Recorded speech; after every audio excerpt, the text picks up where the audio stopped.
Ang dalawang babaeng naging kababata ko, sina Sofia at Clara, na minsang nanumpa na ako lang ang kanilang pakakasalan, ay lalo pa akong ginustong pakasalan nang malaman nilang isa lang akong pekeng senyorito. At matapos malaman ng mga umampon sa akin, ang pamilyang Garcia, na si Daniel ang tunay nilang anak, mas lalo pa nila akong minahal. Ngunit 2 taon ang lumipas bago ko naintindihan ang lahat, isa pala itong malaking sabuatan laban sa akin. Gusto ng dalawa kong kababata na isugal ang buhay ko para lang magkaroon sila ng pagkakataong suyuin ang tunay na senyorito. At ang mga umampon sa akin, ginawa nila iyon para sa kanilang tunay na anak. Pinilit nila akong palitan si Daniel sa pagpapakasal sa anak ng bangkaroteng pamilya Suarez. Nang malaman ko ang katotohanan, hindi ako tumakas. Bagkus ay nagpasya akong pakasalan ang sinasabing may kapansanan sa pag-iisip na anak na babae ng mga Suarez. 3 araw matapos akong makidnap, sa wakas ay nakabalik ako sa Maynila na puno ng sugat ang katawan. Suot ko ang punit-punit na damit. Bumagsak ako sa lupa. Animoy isang pulubi. Sa isang iglap, may naghagis ng barya sa harap ko. Angat pa lang sana ako ng ulo nang marinig ko ang isang pamilyar na boses na nagpatigas sa akin. Hindi ko inaasahan. May mabuting puso pa pala si Binibining Romero para sa isang pulubi. Gumagawa ng kabutihan para mabawasan ang kasalanan. Ano? Isang malamig na boses naman ang sumunod. Bakit mo hinayaang makidnap si Angelo?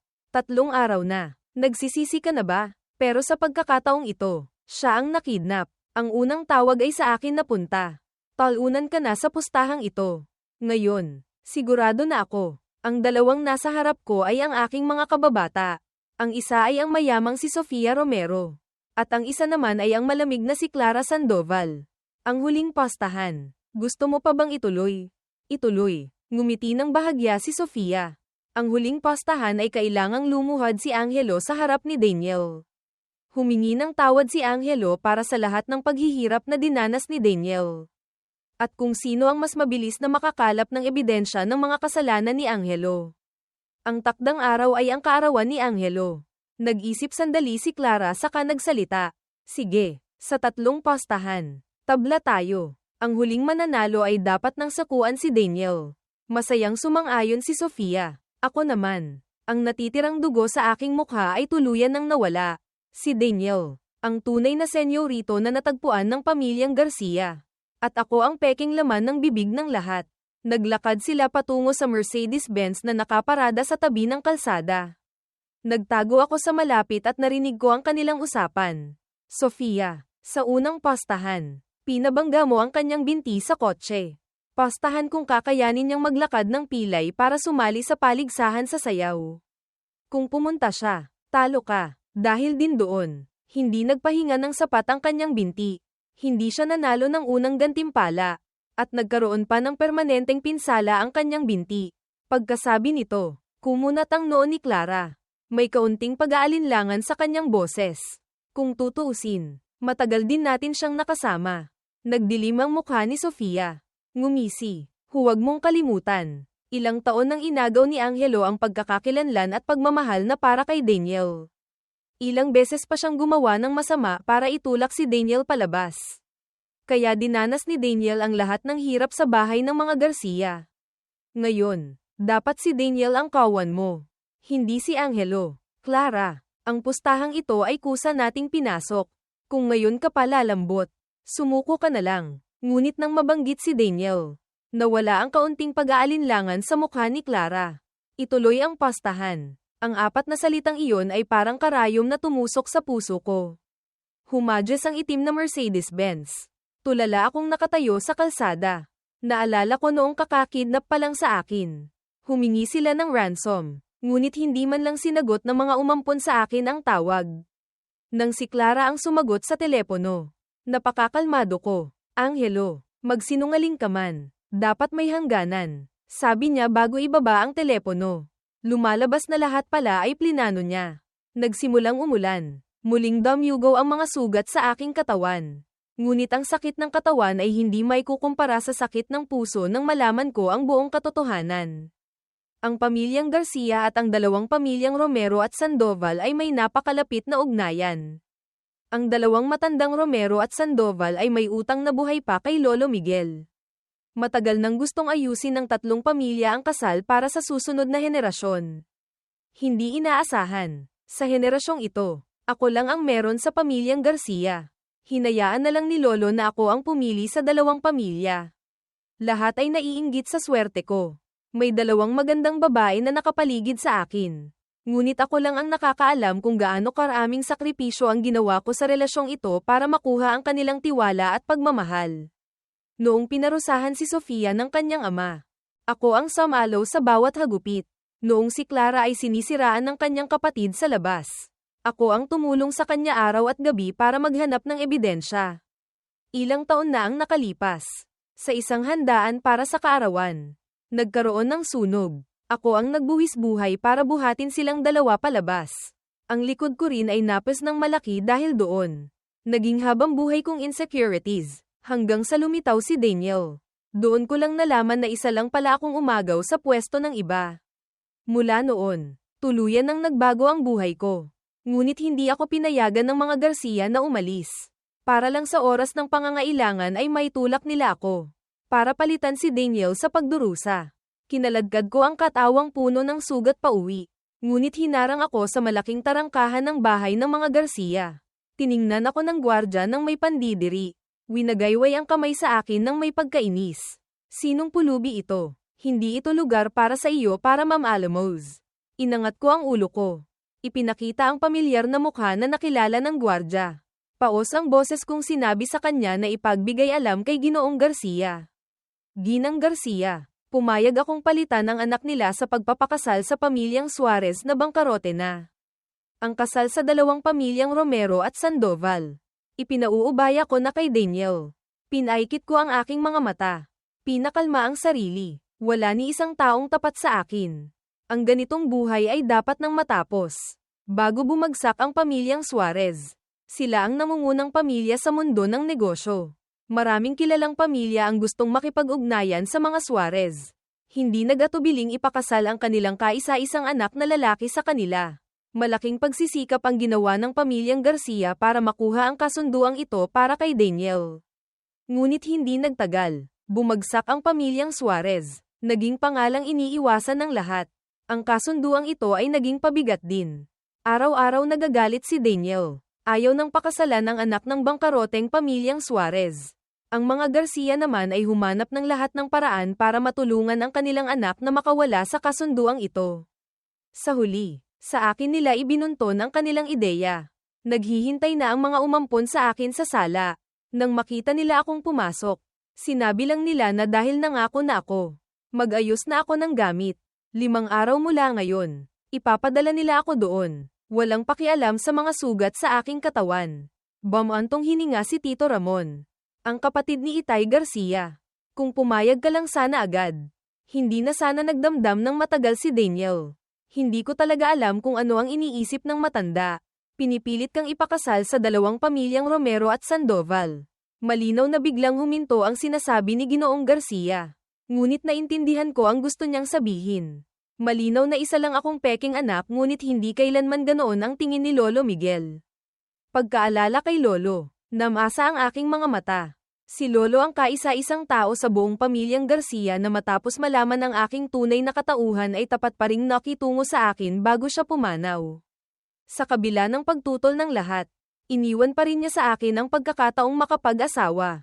Noong araw na iyon, sinabi niya sa akin, ang dalawang matandang Romero at Sandoval ay parang kapatid na niya sa buhay at kamatayan. Iniligtas niya ang kanilang buhay. Basta't sabihin niyang ako ang pakakasalan. Hindi sila tatanggi. Umaasa siyang pagkatapos niyang mawala, makakahanap ako ng mabuting masasandalan. Ngunit ang kabutihang ito ngayon ay naging tanikala. Mahigpit na gumagapos sa akin. Kung gayon, sige na. Hindi na kailangang ipagpatuloy pa. Huminga ako ng malalim. Gusto ninyong magpakasal ako sa pamilya nila. Sige, may isa pa akong hiling. Sa ganitong malayong pakikitungo, nagulat ang mga Garcia. Ano iyon? Mahina kong sinabi. Alisin ang pangalan ko sa talaan ng pamilyang Garcia. Mula ngayon, hindi na ako miyembro ng pamilyang Garcia. Burahin ang lahat ng bakas ko sa bahay na ito. Kasabay nito, ang parte ng mana na iniwan ni Lolo para sa akin. Hinihiling kong palitan ng pera. Si Ginoong Garcia, matapos marinig ang hiling na ito, ay tila nalito ngunit pumayag pa rin. Sige, ipinapangako ko sa iyo, bumalik ako sa silid tulugan. Simpleng inayos ang aking mga gamit. Hindi marami ang gusto kong dalhin. Ilang mahahalagang dokumento lang. Simpleng ginamo ko ang aking mga sugat. Kagagaling ko lang sa pagpapalit ng malinis na damit nang biglang itinulak ni Daniel ang pinto ng silid tulugan. Mamayang gabi, maghahanda sina Itay ng salo-salo para sa akin sa bahay para ipagdiwang ang pagkapanalo ko ng gintong medalya sa pambansang paligsahan sa sayaw. Sumama ka sa akin. Ha, agad kong naintindihan ang layunin ni Daniel sa handaan. Magiging tagasunod lang niya ako. Gamitin ang aking kahabag-habag na anyo para palitawin ang kanyang kagandahan. Hindi ko na alam kung ilang beses na akong napilitang gawin ito. Malamig kong sinabi, may gagawin ako mamayang gabi. Hindi ako makakapunta. Nagpakita ng pagkailang si Daniel. Kuya, galit ka ba talaga sa akin ng ganyan? Kumunat ang noo ko. Hindi ko alam kung kailan lumitaw si Clara sa hagdanan. Inaapi mo na naman si Daniel. Mabilis na umakyat si Clara sa hagdanan. Ipinagtanggol si Daniel sa likuran niya. Si Clara ay likas na malamig ang personalidad. Ngunit pagdating sa mga bagay tungkol kay Daniel, hindi siya makalma. Sanay na ako. Tamad na rin akong magpaliwanag. Kung sinabi mong pang-aapi na nga. Wala lang. Gusto ko nang magpahinga. Isasara ko na sana agad ang pinto. Ngunit mahigpit na kumapit si Clara sa pinto. Hindi bumibitaw. Malamig ko siyang tiningnan. Binibining Sandoval. Kung hindi ka bibitaw, baka maipit ang kamay mo. Sa gitna ng tensyon, sumingit si Daniel. Ate Clara, okay lang. Gusto ko lang sanang sumama si kuya sa handaan mamayang gabi. Pero ngayon parang may importante siyang gagawin. Hindi niya ako masasamahan. Hindi matiis ni Clara na makitang nasasaktan si Daniel. Naging apurahan din ang kanyang boses.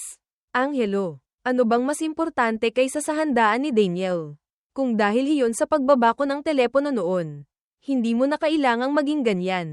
Isang pekeng tawag. Kailangan pa bang pakinggan? Pekeng tawag. Kinuyam ko ang aking kamao. Ang mga naghilom ng sugat sa katawan ko ay parang muling sumakit. Si Clara mismo ang nagdisenyo ng lahat.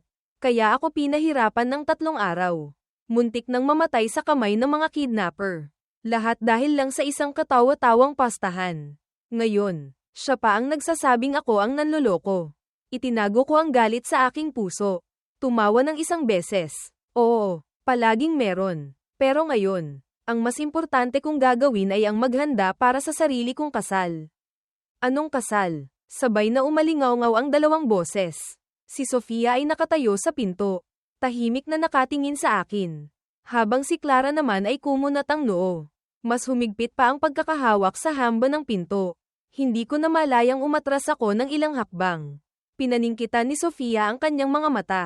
Angelo, ano ang sinabi mo? Anong kasal ang inihahanda mo?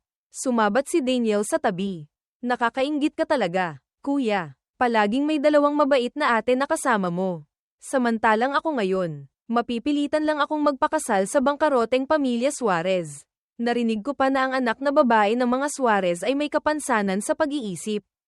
Tiningnan ni Daniel ng medyo namumulang mga mata ang 2 babae sa harap niya. Ngumiti ng pilit, pero okay lang, basta masaya ka. Pagkasabi noon, tumalikod siya at tumakbo pababa ng hagdan. Daniel, sabay na tumakbo ang 2 babae sa tabi ng hagdanan. Tinitingnan ng papalayong likod ni Daniel. Napakasama ng kanilang mga mukha. Itinoon ni Sofia ang malamig niyang tingin sa akin.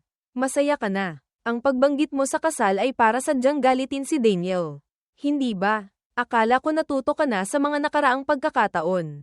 Hindi ko inaasahang ganito pa rin kasama ang ugali mo. Malamig na sumulyap si Clara sa tabi. Hindi nagsalita. Puntahan ko si Daniel. Hinailan niya ako papasok sa silid. Itinulak ako sa sulok ng pader. Palapit ng palapit ang mukha ni Sofia. Ang mainit at mamasamasang hininga niya ay humahaplos sa aking leeg. Hindi ko na malayang gusto kong ilingon ang ulo ko sa kabilang tabi. Ngunit narinig ko siyang ngumisi. Sinundan ng isang sampal sa aking mukha. Huwag mong isipin na dahil sa kaunting utang na loob ng matandang Garcia sa aming pamilya ay talagang matatali mo kami habang buhay. Umalis ka na. Wala sa amin ang magpapakasal sa iyo. At hindi namin hahayaang magdusa si Daniel sa bangkaroteng pamilyang iyon. Bigla akong nasampal. Nakita ni Sofia na dahil sa malubhang sugat ko na hindi pa gumagaling.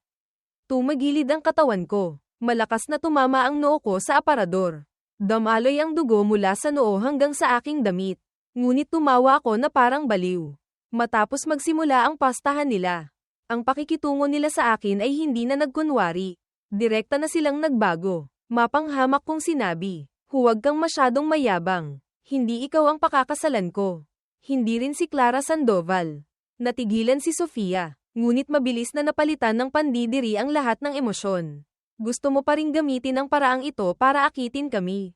Nakakadiri ka talaga. Pagkasabi noon, tumalikod siya at umalis sa silid. Tiningnan ko ang saradong pinto. Natawa sa sarili. Puno ng pagsisisi ang puso. Pagsisisi na hindi ko agad nakita ang lahat. Hindi agad lumayo sa kanila. Pagsisisi na nang malaman kong isa akong ulilang napagkamalan. Nalunod pa rin ako sa katauhan ng mayamang senyorito. Inakala pa ring tapat sila sa akin. Ang handaan para kay Daniel ay napakagarbo. Halos inimbitahan ng mga Garcia ang lahat ng kaedad niya sa kanilang sirkulo para batiin si Daniel. Ayaw kong dumalo, ngunit inutusan ng mga Garcia ang mga gwardya na pilitin akong lumitaw. Naiintindihan kong marahil ay dahil ito sa nangyari kanina. Para ipaghiganti si Daniel, tahimik akong tumayo sa sulok. Tinitingnan si Daniel na pinaliligiran ng lahat na parang bituin.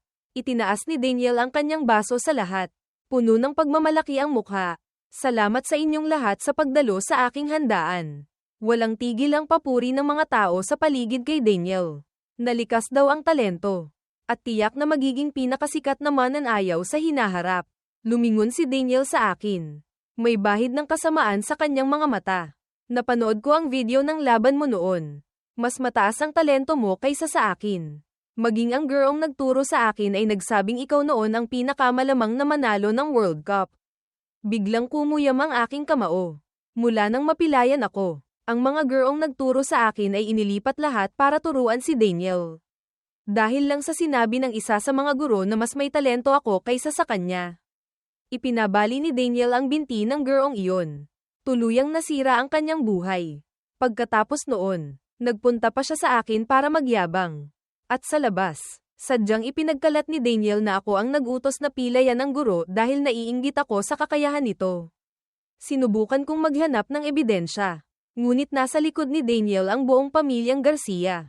Wala akong magawang investigasyon. Tama ako, di ba? Ang mga salita ni Daniel ang nagpabalik sa akin sa realidad. Muntik ko nang makalimutan. Ang girong iyon ay dahil sa iyo. Pabitin na sinabi ni Daniel. Naintindihan ng lahat ng naroroon ang susunod. Ang nangyari sa guro ng sayaw noon ay naging malaking usapan. Kung hindi lang dahil sa pamilyang Garcia na inayos ito para sa kanilang reputasyon. Marahil ay kumalat pa ang kwento. Ito pala yung pekeng senyorito na may pusong masama. Tingnan mo ang maamong mukha. Hindi mo aakalaing, anong senyorito? Magnanakaw lang ng buhay ng iba. Bakit may mukha pa siyang pumunta rito? Itinulak ako palayo ng mga taong nakapaligid. May unang nagbuhos ng alak sa akin. May sumipa sa aking binti. Malakas na tumama ang tuhod ko sa sahig. Ang matinding sakit mula sa binti ay agad na nagpawi sa akin ng malamig. Kasama ng taong tulad mo. Nadudumihan ako. May sumigaw. Nawala lahat ng dugo sa aking mukha. Nang magsalita ako, nanginginig na ang aking boses. Hindi ako iyon. Ano ang ginagawa ninyo? Dumaan si Clara sa gitna ng mga tao. Tiningnan ang aking kahabag-habag na anyo. Mahigpit na kumunat ang kanyang noo. Sino ang nagbigay sa inyo ng lakas ng loob na tratuhin siya ng ganito? Agad na lumapit si Clara. Hinawakan ang aking kamay. Halika. Litong sumunod ako kay Clara palabas sa gitna ng mga tao. Ngunit sa likuran ay may narinig na boses na nagpahinto sa lahat. Kuya, agad na lumapit si Daniel sa tabi ko. Puno ng pag-aalala ang mga mata. Kasalanan ko kanina. Hindi ko dapat sinabi iyon. Hindi ko rin inaasahang ganito kalakas ang reaksyon ng lahat. Mapapatawad mo ba ako? Hindi na malayang binitiwan ni Clara ang pagkakahawak sa akin. Okay lang. Alam naming lahat na hindi mo sinasadya. Hinayla ni Daniel ang manggas ng aking damit. Kuya, bakit hindi ka nagsasalita? Ayaw mo ba akong patawarin? Bakit naman? Daniel, huwag mong sisihin ang sarili mo. Hindi mo sinasadya. Walang maninisi sa iyo. Napakabait ng boses ni Sofia. Palagi nilang pinapatawad si Daniel sa lahat ng ginagawa niya para sa akin. Muling naging malamig ang aking ekspresyon. Itinago ang kaunting kahinaang lumitaw kanina. Walang pakialam sa kahinaan ko. Muli kong pinangaralan ang sarili. Hinatak ko ang aking manggas. Natamba si Daniel. Agad na ay nalalayan ng dalawa si Daniel. Daniel, ayos ka lang ba? Tumalikod ako para umalis. Ngunit hinawakan ako ni Clara. Saan ka pupunta? Iwinaksi ko ang kanyang kamay.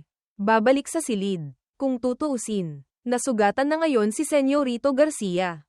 Dapat ninyo siyang alaga ang mabuti. Bakit nyo pa ako papansinin? Walang emosyong tiningnan ako ni Clara.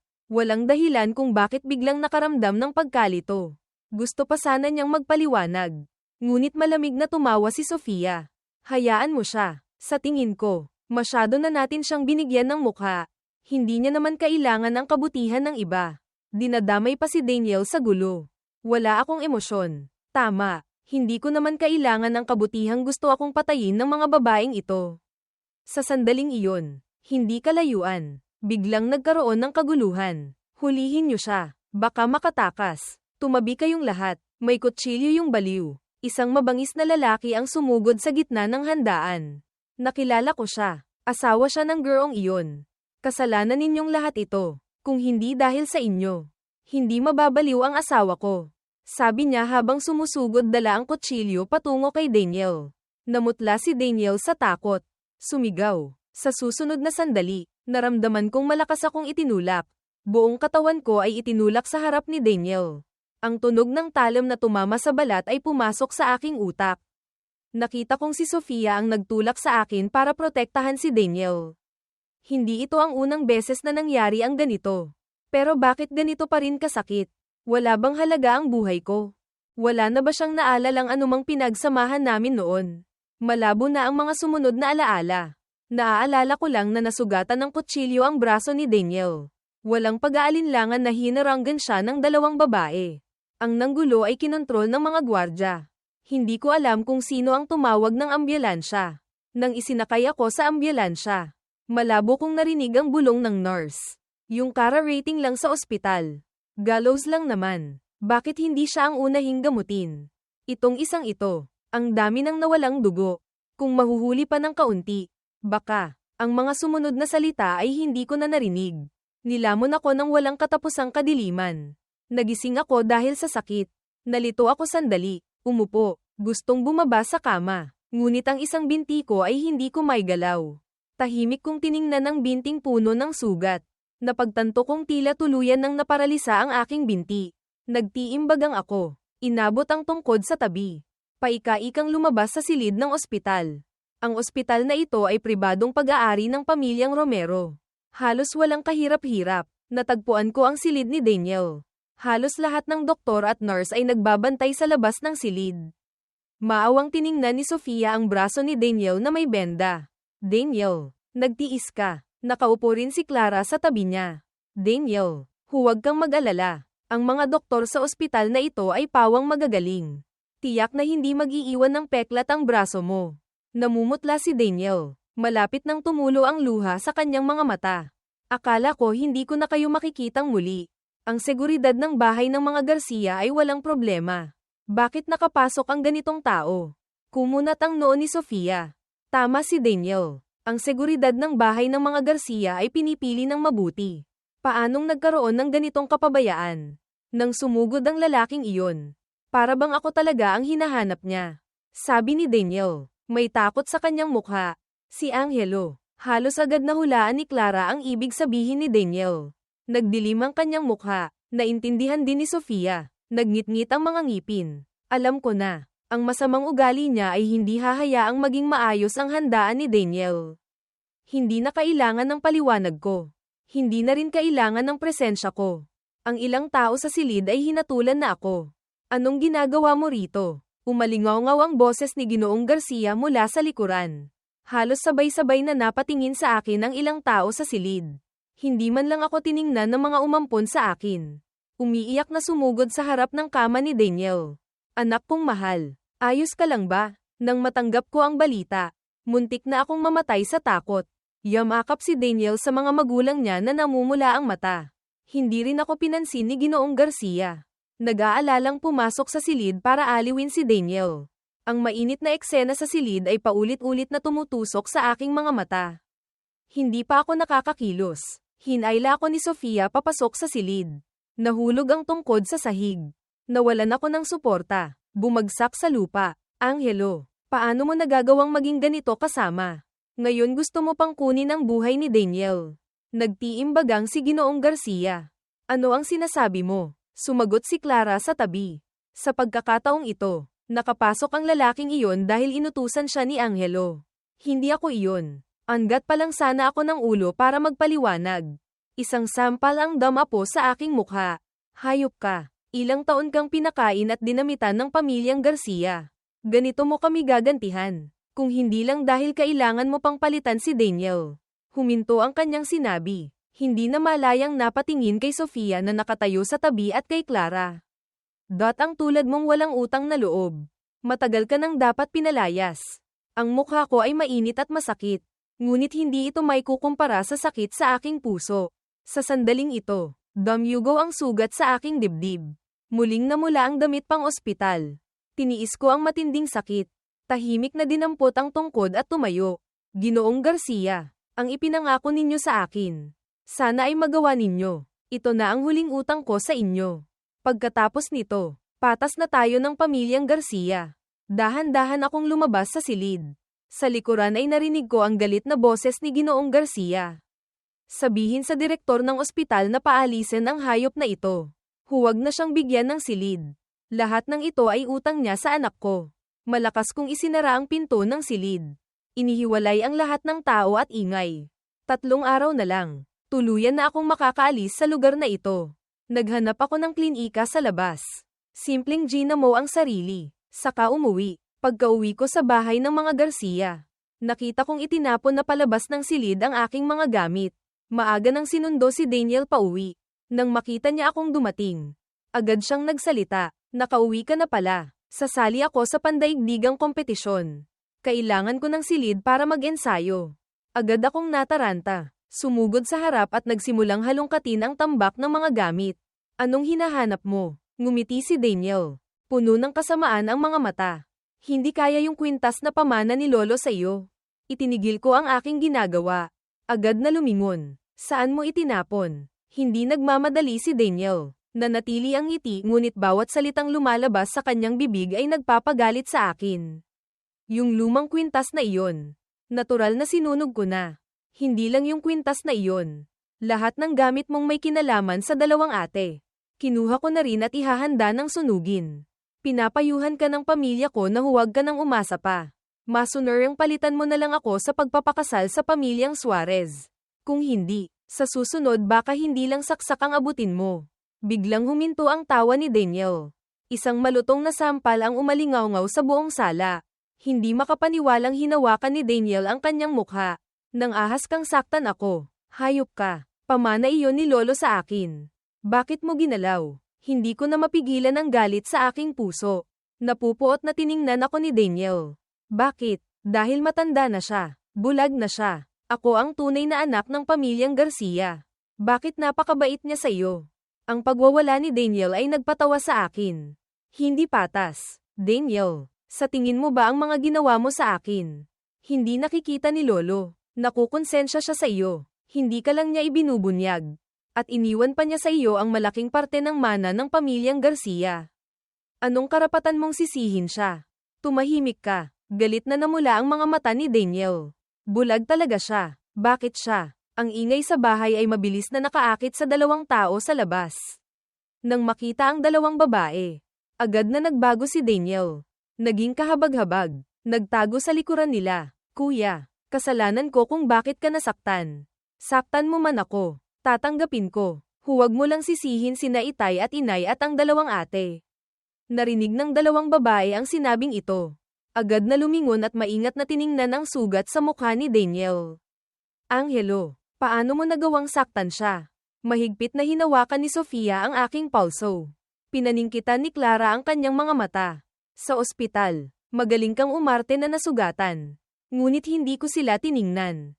Nasaan ang gamit? Saan mo dinala? Anong gamit? Kumunat ang noo ni Sofia. Lumingon kay Daniel. Lihim na nagngit-ngit si Daniel.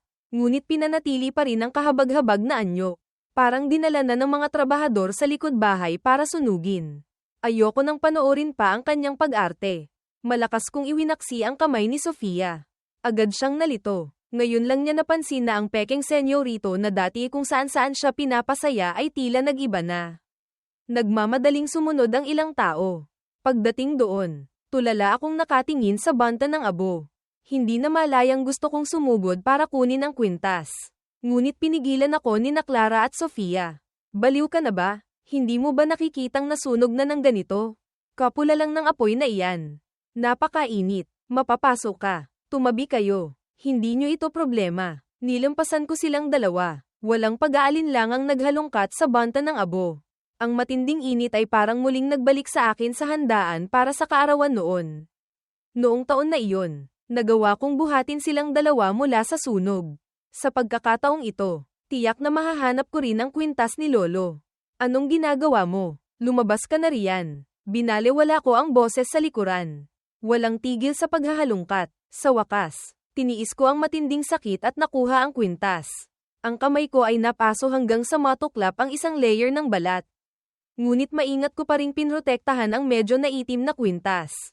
Angelo, lumapit si Sofia. Sumama ka sa akin sa ospital. Hindi na kailangan. Namumutla ako. Malamig siyang tiningnan. Binibining Romero, pakibitawan mo ako. Uuwi na ako. Mas madali pa itong init na ito kaysa sa pagbuhat sa inyong dalawa mula sa sunog noon. Pagkasabi ko noon, walang pag-aalinlangan akong tumalikod at umalis. Iniwan sina Clara at Sofia na litong-lito. Pagbuhat sa aming dalawa, ano ang ibig niyang sabihin? Hindi ba't si Daniel ang nagbuhat sa atin palabas sa sunog noon? Bahagyang nalito ang mukha ni Daniel. Pilit siyang ngumiti. Oo, baka nagkakamali lang siya ng alaala. Kumunat ang noo ni Clara. Ang pag-aalinlangan sa kanyang mukha ay nawala. Dapat nalaman na natin noon pa. Baka naloko na niya tayo. Ang natitirang 3 araw. Pinalayas ako ng mga Garcia sa silid ng mga katulong. Ngunit okay lang. Malapit na akong makalaya sa pamilyang Garcia. Pagkalipas ng 3 araw, tinawag ako ni Ginoong Garcia sa sala. Inihagis ang isang card sa harap ko. Ito ang pera kapalit ng parte mo. Mag-ayos ka na ng gamit. Ipapadala na kita. Hindi na kailangan. Aalis na ako ngayon. Wala naman talagang dadalhin. Ang umalis ng walang dala ay ang gusto ko rin. Bahagyang nagulat ang mukha ni Ginoong Garcia. Ngunit mabilis na tumango ng may kasiyahan. Marunong ka. Nasa pinto na ang sasakyang susando sa iyo. Inalis na rin ang pangalan mo sa pamilyang Garcia. Mula ngayon, hindi ka na taga Garcia. Hindi na rin ito ang bahay mo. Mula ngayon, wala na tayong utang sa isa't isa. Winagayway ni Ginoong Garcia ang kanyang kamay sa akin na parang nagtataboy ng isang hindi importanteng estranghero. Walang anumang pag-aalinlangan. Agad akong tumalikod at lumabas. Nakatayo sa harap ng sasakyan. Muli akong lumingon. Sa lugar na tinirhan ko ng mahigit 20 taon. Mula noong nakaraang taon, hindi na ito ang tahanan ko. Sa sandaling iyon, dumating sina Sofia at Clara sa bahay ng mga Garcia. Nakita ni Sofia ang sasakyang nakaalis na ng kaunti. Biglang nakaramdam ng kaunting kaba. Agad na nagtanong sa isang katulong. Sino ang nakasakay sa kotse? May umalis ba sa bahay ng mga Garcia? Naalala ng katulong ang bilin ni Ginoong Garcia na hindi dapat ipaalam kahit kanino ang tungkol sa pag-alis ko. Kaya umiling siya at sinabing, hindi po malinaw. Parang malayong kamag-anak ni Ginoong Garcia. Pagkarinig nito, hindi na nagtanong pa ang dalawa. Tumalikod at pumasok sa bahay ng mga Garcia. Kasabay nito, ako sa sasakyan ay inalis na ang tingin sa kanila. Ngayon ang kaarawan ko, at ito rin ang huling araw para malaman nila ang resulta ng kanilang postahan. Ngunit wala na akong pakialam sa resulta. Unti-unti na rin akong lumalayo sa pamilyang Garcia. Samantala sa bahay ng mga Garcia, napakalinaw sa dalawa. Ngayon ang araw ng pagsasakatuparan ng 3 postahan. Sabay silang pumasok sa bahay ng mga Garcia. Agad na nakita si Ginoong Garcia na nagbibilin sa isang katulong. Tiyakin mong makikita mo siyang sumakay mismo sa eroplano. Tumango ang katulong. Nagmamadaling umalis. Ate Sofia, Ate Clara. Tumakbo si Daniel pababa ng hagdan. Sumingit sa gitna nilang dalawa. Dumating pala kayo. Bakit hindi kayo nagsabi? Hinaplos ni Clara ang ulo ni Daniel. Ngumiti. Pumunta kami ngayon para bigyan ka ng sorpresa. Anong sorpresa? Kumurap si Daniel. Puno ng pag-asa ang kanyang mga mata. Hindi nagmadaling sumagot ang dalawa. Bagkos ay tiningnan ang buong mansyon ng mga Garcia. Ngunit hindi nila nakita ang pamilyar na anyo. Kumunat ang noo ni Sofia. Medyo hindi masaya ang tono ng kanyang boses. Nasaan si Angelo? Nandito na kaming lahat. Hindi pa ba siya lalabas para harapin kami? Nang marinig ang tanong ni Sofia, nanigas ang mukha ni Daniel. Ate Sofia, bakit mo siya hinahanap? Ngumiti si Sofia. Ang sorpresa para sa iyo. May kinalaman sa kanya. Sumenya si Daniel kay Ginoong Garcia. Agad na nagsalita. May pinuntahan si Angelo. Baka hindi na siya uuwi ngayon. Oo nga. Oo nga, maaga siyang umalis na bihis. Baka may kadate, ngumiting idinagdag ni Daniel. Sabay na nagsalita ang dalawa. Naging kakaiba ang kanilang mga mukha. Sa alaala nilang dalawa, napakasimple ng aking sirkulo, maliban sa kanilang dalawa, mga dati naming kaibigan lang. Ngunit sa kasalukuyang kalagayan ko, matagal nang pinutol ng mga dati naming kaibigan ang ugnayan sa akin. Sino ang kasama niya? May nakakita ba sa inyo? Hindi na malayang bumigat ang boses ni Sofia. Nagsimula na ring maging hindi maganda ang kanyang tingin. Lihim na nagngit-ngit si Daniel.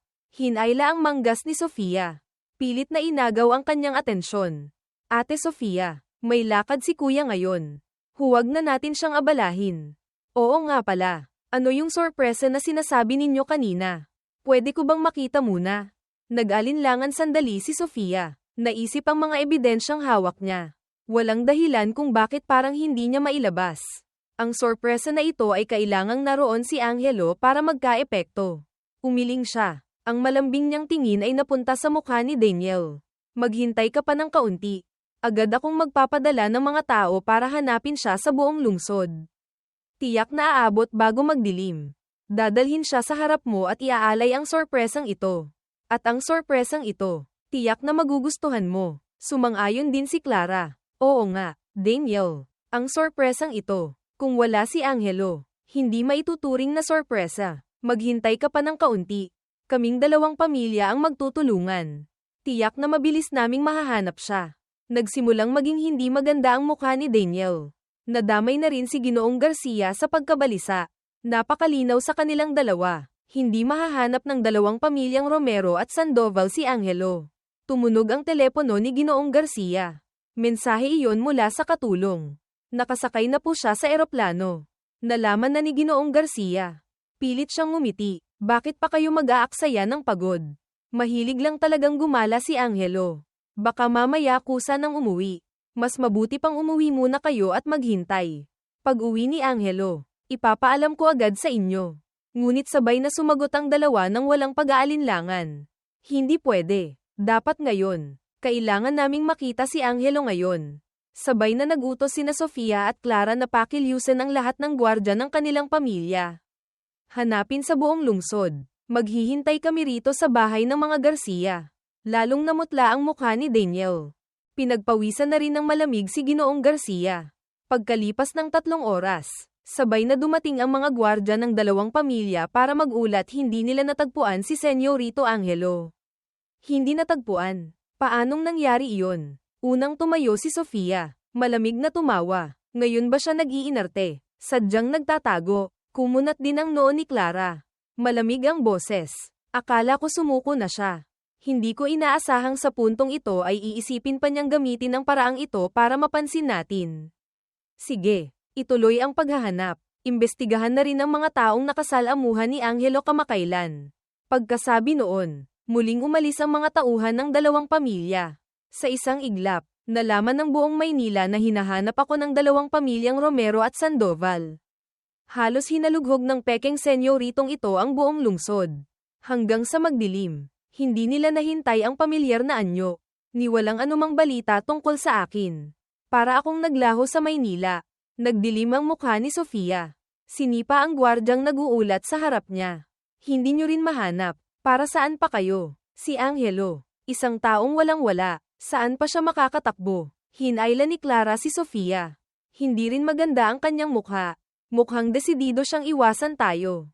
Maingat na tumayo si Daniel sa tabi nilang dalawa. Ate Sofia, Ate Clara, mas mabuti pang kumain muna tayo. Maghapon na kayo rito. Gutom na rin siguro kayo. Kumuha si Itay kamakailan ng isang sikat na kusinero. Napakasarap ng mga niluluto niya. Gusto niyo bang subukan? Huminto si Sofia. Tiningnan si Daniel. Nawala ang mabangis niyang tingin. Sige, lahat ay susunod sa iyo. Sabay-sabay silang umupo. Agad na nagpahain ng pagkain ang mga Garcia. Sunod-sunod na inihain ang mga putahe na parang agos ng tubig. Mabilis na dinala ng katulong ang bagong set ng kubyertos para sa dalawa. Ngunit napansin ni Clara ang kaunting kakaiba. Tiningnan niya si Ginoong Garcia na nakaupo sa pangunahing pwesto. Pati na rin ang mga magulang at si Daniel sa magkabilang gilid. At sa huli ay napako ang tingin sa kubyertos ng tatlo. Ang tatlong set ng kubyertos na iyon ay malinaw na para sa 3 taong palaging gumagamit. Iba ang disenyo sa kanila. At ang pwesto sa pagkain ay tiyak na matagal nang nakatakda. Bawat upuan ay may iba't ibang bagay na kumakatawan. Pinaningkitan ni Clara ang kanyang mga mata. Nasaan ang pwesto ni Angelo? Natigilan ang tatlong naghahanda ng kumain. Naunang kumilos si Daniel. Ngumiti. Madalas siyang hindi sumasabay kumain. Mapili siya sa pagkain. Hindi siya sanay sa mga pang-araw-araw na pagkain. Kaya hindi siya sumasabay. May sarili siyang restaurant at kusinero. Nang marinig ito ni Daniel, nagmamadaling tumango ang mga Garcia bilang pagsang-ayon. Wala pa ring emosyon si Clara. Ngunit pakiramdam niya ay mayroong mali. Malamig na tumawa si Sofia sa tabi. Ang galing niyang mag-enjoy. Wala namang kapalaran ng senyorito pero may sakit ng senyorito. Hindi sumagot si Clara. Yumuko lang at tahimik na kumain. Nagsalita si Daniel. Ate Sofia, huwag kang magsalita ng ganyan. Mahal naman talaga ni Itay si kuya. Naaawa sila kapag hindi siya kumakain. Sumangot si Sofia. Tinusok ng tinidor ang pagkain sa harap niya. Iaangat na sana sa bibig ngunit pinigilan siya ni Clara. Hindi ba't allergic ka sa broccoli? Biglang huminto ang kamay ni Sofia. Tiningnan ang broccoli sa tinidor. Medyo kakaiba ang kanyang mukha. Agad na nagsalita ang mga Garcia. Si Binibining Romero, allergic sa broccoli. Bakit hindi niyo sinabi agad? Kasalanan namin. Bilis. Alisin na iyan. Tiningnan ni Sofia ang plato ng kanin sa harap niya na inalis. Napunta ang tingin kay Daniel. Daniel, hindi mo ba alam na allergic ako sa broccoli? Natigilan si Daniel. Naging kakaiba ang ekspresyon sa kanyang mukha. Pasensya na. Ate Sofia, ngayon ko lang din nalaman na allergic ka pala sa broccoli. Pasensya na. Sa susunod tiyak na maaalala ko. Hindi sumagot si Sofia. Tahimik na kumuha ng pagkaing bagong hain ng katulong. Natapos ang pagkain na ito sa katahimikan. Muling dumating ang mga gwardya ng dalawang pamilya para magulat ng sitwasyon. Sabay silang pumunta sa sala ng mga Garcia. Nang makitang hindi sumunod si Daniel, hinayla ni Sofia si Clara. Bago ako dumating, tinatanggal na ang broccoli. Akala ko si Daniel ang gumawa noon. Anak ko rin niya. Sumenya si Clara sa kanya na tumahimik sa kahinayla ang isang katulong papunta sa hardin sa likod ng bahay ng mga Garcia. Hinarang nila ang katulong. Unang nagsalita si Clara. Tatanungin kita, saan madalas kumain si Angelo? At sa tuwing dumarating kami, sino ang nag-aasikaso ng pagkain bago ihain? Sa ilalim ng pamimilit ng dalawa, sinabi ng katulong ang katotohanan. Si Senyorito Angelo po, siya po ang nagtatanong tungkol sa kondisyon ng inyong katawan. Sa bawat pagkakataon ay iniiwasan niya ang mga sangkap na magdudulot ng allergy. Mula nang dumating si Senyorito Daniel, si Senyorito Angelo ay pinapakain na kasama naming mga katulong. Ano ang sinabi mo? Hindi na mapigilan ang ekspresyon sa mukha ni Sofia. Palagi tayong niloloko ni Daniel. Kinagat ni Clara ang kanyang labi. Ang mga bagay na ito, ipapaimbestiga ko mamaya. Sa ngayon, mas importante pa ring mahanap ang kinaroroonan ni Angelo. Tinapak ni Clara ang balikat ni Sofia na nanginginig sa lamig. Tumalikod at bumalik sa sala. Sa sala, nakaluhod sa harap nilang dalawa ang mga gwardya ng pamilyang Romero at Sandoval. Nagngit-ngit si Sofia. Malamig na nagsalita. Wala pa ring balita. Ano ba talaga ang ginagawa ni Angelo? Ang tagal nang hindi nagpapakita. Nag-aalangang tiningnan ng gwardya si Sofia. Hindi po. Binibini. Nakahanap po kami ng kaunting balita tungkol kay Senyorito Angelo. Pero baka sa sitwasyon ngayon ay wala tayong mapala. Kumunat ang noo ni Sofia. Iritableng tono. Mapapala o hindi, kailangan mo pa bang sabihin?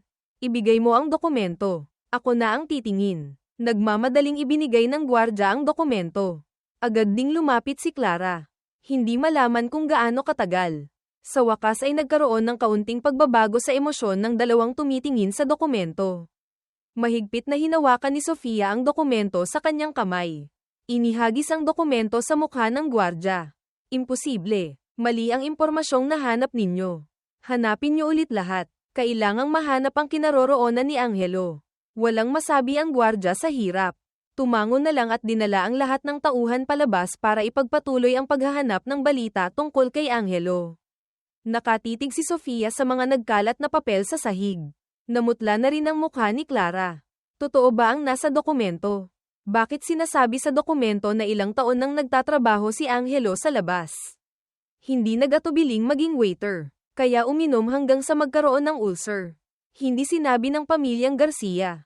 Kay Angelo, ang anak na ito ay mabuti pa rin tulad ng dati. Maging si Daniel ay sinabing itinuturing siyang parang tunay na kapatid. Ang sunod-sunod na tanong ni Sofia. Walang makasagot, hindi siya makapaniwala. Paulit-ulit niyang binasa ang mga dokumentong iyon. Napako ang kanyang tingin sa nilalaman ng unang trabaho ni Angelo. At ang pagtanggap ng sweldo sa trabahong iyon. Eksakto sa kanyang kaarawan 2 taon na ang nakalipas. Naalala niya ang Reg Along dinala ni Angelo. Isang brooch ng brand na paborito niya. Paborito ni Sofia ang mangolekta ng iba't ibang brooch. Ang mismong ibinigay ni Angelo. Matagal nang pinahanap ni Sofia ngunit walang gustong magbenta. Sa teorya, dapat napakasaya ni Sofia. Noong araw na iyon, sa harap ng lahat, inihagis niya ang brooch na iyon sa basurahan. Peke yan. Tulad mo. Isang pekeng tao. Ang alaala sa kanyang isip ay halos nagpatamba kay Sofia. Ano ang nagawa ko kay Angelo? Nanginginig na hinawakan ni Clara ang mga dokumentong iyon. Walang dahilan kung bakit naisip ang mga ebidensya ng kasalanan na kanyang nakalap. Sa sandaling ito ay pakiramdam niya'y napakakakatwa. Anong klaseng buhay ang pinagdaanan ni Angelo nitong mga nakaraang taon? Hindi magawang isipin ni Clara. Si Angelo, mula pagkabata ay namuhay sa ginhawa. Kahit na dumating si Daniel, anak pa rin siya ng pamilyang Garcia. Sa alaala ni Clara, hindi kailanman naghirap si Angelo. Paanong makakayanan ng ganitong tao ang magtrabaho ng 3 beses sa isang araw? Sa likuran ay narinig ang tawag ni Daniel. Ate Sofia, Ate Clara. Ang boses ang nagpabalik kay Clara mula sa malalim na pag-iisip. Bigla siyang natauhan. Isang hindi maipaliwanag na emosyon ang bumalat sa kanyang puso. Ano ang tinitingnan ninyo? Lumitaw si Daniel mula sa likuran nilang dalawa. Natauhan sina Sofia at Clara. Agad na inutusan ng katulong na kolektahin ang mga dokumento sa sahig at itapon. Kinuyam ni Sofia ang papel sa kanyang kamay. Hindi nagbago ang ekspresyon habang nakatingin kay Daniel. Wala ito. Kaunting problema lang sa kumpanya. May kaunting isyu ngayon ng kumpanya ng mga Garcia. Dumaan lang kami ni Clara para tingnan. Hindi ka na namin aasikasuhin ngayong gabi. Masayang pumayag si Daniel. Akmang aalis na sina Sofia at Clara. Ngunit tinawag sila ni Daniel. Hindi ba't sabi niyo may sorpresa kayo para sa akin? Lumingon si Clara. Mahinang nagsalita. Wala. Nagkatinginan silang dalawa. Hindi na lumingon pa. Iniwan si Daniel na puno ng hinanakitang mukha. Tungkol sa mga bagay na itinago ni Daniel sa loob ng maraming taon. Kailangan nilang malaman ang katotohanan. Sa kotse, nanginginig ang boses ni Sofia. Hindi ako makapaniwalang niloko tayo ni Daniel ng ganito katagal. At saka, kung talagang inapi si Angelo, bakit hindi siya nagsalita? Nagsalita po si Senyorito Angelo. Sumagot ang tsuper. Saka bumantong hininga. Noong minsang napagbintangan si Senyorito Angelo na itinulak si Daniel sa tubig. Ipinag-utos ninyong dalawa sa mga katulong na ibabad si Senyorito Angelo sa tubig buong araw. Palaging sinasabi ni Senyorito Angelo noon na inosente siya pero si Daniel lang ang pinaniwalaan ninyo. Sa loob ng maraming taon, maraming ganitong pangyayari. Bakit palagi kayong dumarating sa tamang pagkakataon? Tamang-tama para makita ninyong nananakit si Senyorito Angelo. Hindi nyo ba naisip iyon kailanman? Ang mga salitang ito ay nagpatahimik sa dalawang babae sa likurang upuan. Sa loob ng maraming taon, halos hindi nila pinakinggan ang paliwanag ni Angelo. Hindi nila naisip ang mga pagkakataong ito. Ni hindi nila naisip na imbestigahan ang katotohanan. Malinaw na sa isang kumpas lang nila ay malalaman na nila ang lahat. Ngunit hindi maintindihan kung bakit hindi nila naisip iyon kailanman. Labis nilang kinamuhian ang kababatang ito. Kinamuhian ang pag-agaw niya sa pagkakakilanlan ni Daniel. Walang anumang pagpapahalaga sa pinagsamahan nila noong kabataan.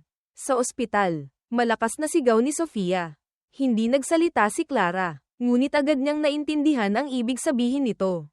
Ilang beses nang napunta si Angelo sa ospital na iyon. Ano kaya ang tunay na katotohanan? Marahil mas kapani-paniwala ang mga talaan ng ospital. Kagagaling lang ni na Sofia at Clara sa ospital nang harangin sila ng isang nurse. Binibini, may iniwang gamit dito si Senyorito Angelo. Nang marinig nila ang pangalang iyon, agad silang huminto. Ibinigay ng nurse ang hawak niyang gamit sa dalawa. Tinanggap ni Clara ang isang medyo lukot na pakete ng papel. Ano ito? Pampahid na gamot para sa sugat sa binti. Napakamura ng ganitong klaseng pampahid. Pero panandalian lang ang epekto. Ang sugat sa binti ni Senyorito Angelo ay kailangan pa rin. Biglang huminto ang sinasabi ng nurse. Kumunat ang noo ni Sofia. Kailangan pa rin ano? Lumunok ng laway ang nurse. Nang dalhin dito si Senyorito Angelo. Sinabi ng doktor na tuluyan nang naparalisa ang binti niya. Natigilan ang dalawa. Biglang naalala ang araw na iyon sa silid ng ospital. Ang eksena ni Angelo na nakasaklay. Dalhin niyo kami sa doktor niya. Mabilis silang dinala sa opisina ng doktor. Narinig namin na kayo ang gumawa ng buong pagsusuri kay Angelo nang ma-hospital siya. Sabihin niyo, ano ba talaga ang problema sa katawan niya? Madilim ang mukha ng dalawang babae habang nakaupo sa harap ng doktor. Medyo tensyonado ang doktor. Nang ma-hospital si Senyorito Angelo. Paralisado na ang kanyang binti. Pero ang mga magulang niya sa pamilyang Garcia ang malupit. Kumislap ang mga mata ni Clara. Anong ibig mong sabihin? Nang maaksidente si Senyorito Angelo sa kotse. Ayaw magbayad ng pamilyang Garcia para sa pagpapagamot. Sinabi pa nilang kung mabali ang binti. Mabali na. Sa totoo lang, kung nabayaran ng maayos na pagpapagamot, may iligtas pa sana ang binti niya. Isang malakas na sampal ang pinakawalan ni Sofia sa mesa. Paano nila nagawa iyon? Bahagyang naawa ang tingin ng doktor. Ang likod ni Senyorito Angelo noon ay puro peklat mula sa paso. Walang ni isang pirasong balat na maayos. Mukhang matagal na ring hindi nagamot kaya naiwan. Nakakaawa talaga. Paso. Bulong ni Sofia. Bigla niyang naalala ang sunog na iyon. Malabo niyang naaalala. Sinabi ni Angelo na siya ang nagligtas sa kanya mula sa sunog nang mawalan siya ng malay. Sa huli, sinabi ni Daniel sa kanila na siya ang nagbuwis buhay para iligtas silang dalawa. Malinaw na pagkatapos noon, walang bahid ng anumang sugat si Daniel. Ngunit pinaniwalaan pa rin nila ni Clara ito. Hindi na naglakas loob si Sofia na mag-isip pa. Natatakot siyang sa loob ng maraming taon ay nagkamali siya ng tao. At nagkamali pa ng kinamuhian. Kahit na sinabi ni Angelo ang buong katotohanan noon, inakala pa rin nilang nagsisinungaling si Angelo. Sofia, ano ang nagawa natin? Nakaupo ang dalawa sa mahabang upuan sa pasilyo ng ospital. Binabasa ang mga dokumento ang pagbuhat sa kanila mula sa naglalagablab na apoy. Ang paninira, ang pagtataboy, ang pagpapahirap ng pamilyang Garcia. Ang lahat ng ito ay ipinangalan kay Daniel. Naging karanasan niya. Ngunit sa katotohanan, si Daniel ang magnanakaw, ang nanakit sa mga karanasang ito. Sa sandaling iyon, nagpadala ng video ang isang gwardya malakas ang ulan. Isang pulubi sa kalsada ang dahan-daang gumagalaw. Noong araw na makidnap si Senyorito Angelo at makatakas pabalik sa Maynila. Ganito ang itsura niya, ang pulubi ng mga Garcia.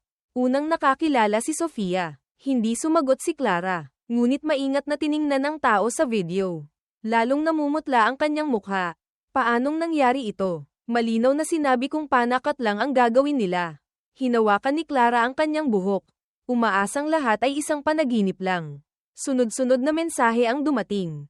Sabay na tiningnan ng dalawa ang telepono. Nalaman din namin na ang mga kumidnap kay Angelo ay tila may kaugnayan kay Daniel. Isang araw bago makidnap si Senyorito Angelo. Nakipagkita si Daniel sa mga kidnapper na iyon. Lihim pa silang nagkaroon ng transaksyon ng pera. At saka, nalaman din namin na ilang taon nang itinuturing ng pamilyang Garcia si Angelo bilang tagasalo ng sisi at panangga para kay Daniel. Ang mga sugat sa katawan ni Angelo ay noon pa niya nakuha. Mahigpit na hinawakan ni Sofia ang telepono. Nakatitig sa mensahe. Si Daniel pala ay mas masama kaysa sa inaakala nila. Kung hindi dahil sa palagi niyang panloloko at pagtatakip, paano siya masasaktan ng ganito kalalim? Hanggang ngayon, nagagalit pa rin sila dahil hindi siya nagpakita. Pag-isip nito, agad na tinawagan ni Sofia ang kanyang katulong.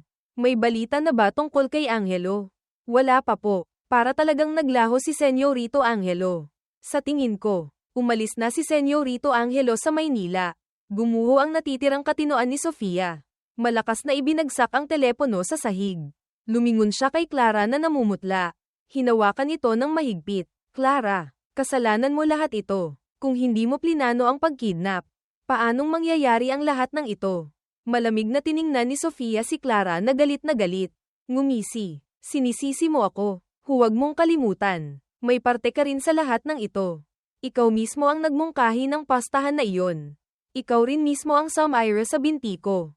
Hinding-hindi na ako makakasali sa anumang paligsahan sa sayaw. Ikaw rin ang humila sa akin para saluhin ang saksak na para kay Daniel. Sofia, hindi mo ba nakikita? Kumpara sa akin, mas hamak ka. Isang malakas na sampal ang damapo sa mukha ni Clara. Damyugo ang gilid ng kanyang bibig. Ngumisi siya, pinunasan ng dugo, saka nakipagsabunutan kay Sofia. Ang dalawang dating matalik na magkapatid. Ngayon ay determinadong magpatayan. Hanggang sa namagitan ang mga doktor at nurse sakalang naawat ang dalawang gulag-ulanit na. Inilagay sina Sofia at Clara sa iisang silid sa ospital. Dumating si Daniel matapos makatanggap ng balita. Pagpasok pa lang sa silid, naramdaman niya ang mabigat na tensyon na nagpalambot sa kanyang mga tuhod. Ang dalawang babae sa kama ay hindi man lang tumingin kay Daniel. Ngunit naramdaman niyang may mali. Kinagat ni Daniel ang kanyang labi. Mahinang nagsalita. Ate Sofia, Ate Clara, ano pong nangyari sa inyo? Nagulat po ako nang matanggap ko ang tawag. Ayos lang po ba ang mga mukha ninyo? Sabi ni Daniel. Una akong uupo sa tabi ng kama ni Ate Clara. Akmang hahawakan niya ang sugat sa mukha ni Clara. Ngunit malamig siyang iniwasan nito. Umalis ka. Ayokong may umuupo sa tabi ng kama ko. Nang marinig ito ni Daniel, agad siyang nagmukmak. Ate Clara, ano po ba talaga ang nangyari? Nang makitang hindi pa rin siya pinapansin ni Clara, sumuko na lang si Daniel at umupo sa tabi ng kama ni Sofia.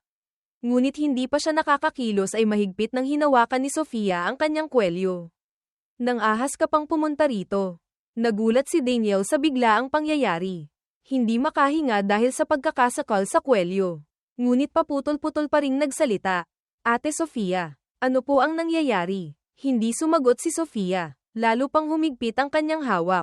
Nang makitang halos mamilipit na sa hirap si Daniel, saka lang sumingit si Clara para pigilan ito. Tama na. Kailangan pa natin siyang tanungin. Huwag mo talagang patayin. Sumangot si Sofia. Binitiwan si Daniel na bumagsak ng malambot sa sahig. Huminga ng malalim si Daniel. Hirap na nakabawi. Saka agad na itinaas ng gwardya sa tabi. Ipinwesto sa harap ng kama ng dalawa. Bakit? Bakit niyo ako Gina ganito? Ate Sofia, Ate Clara, hindi ba't ako ang pinakamamahal ninyo?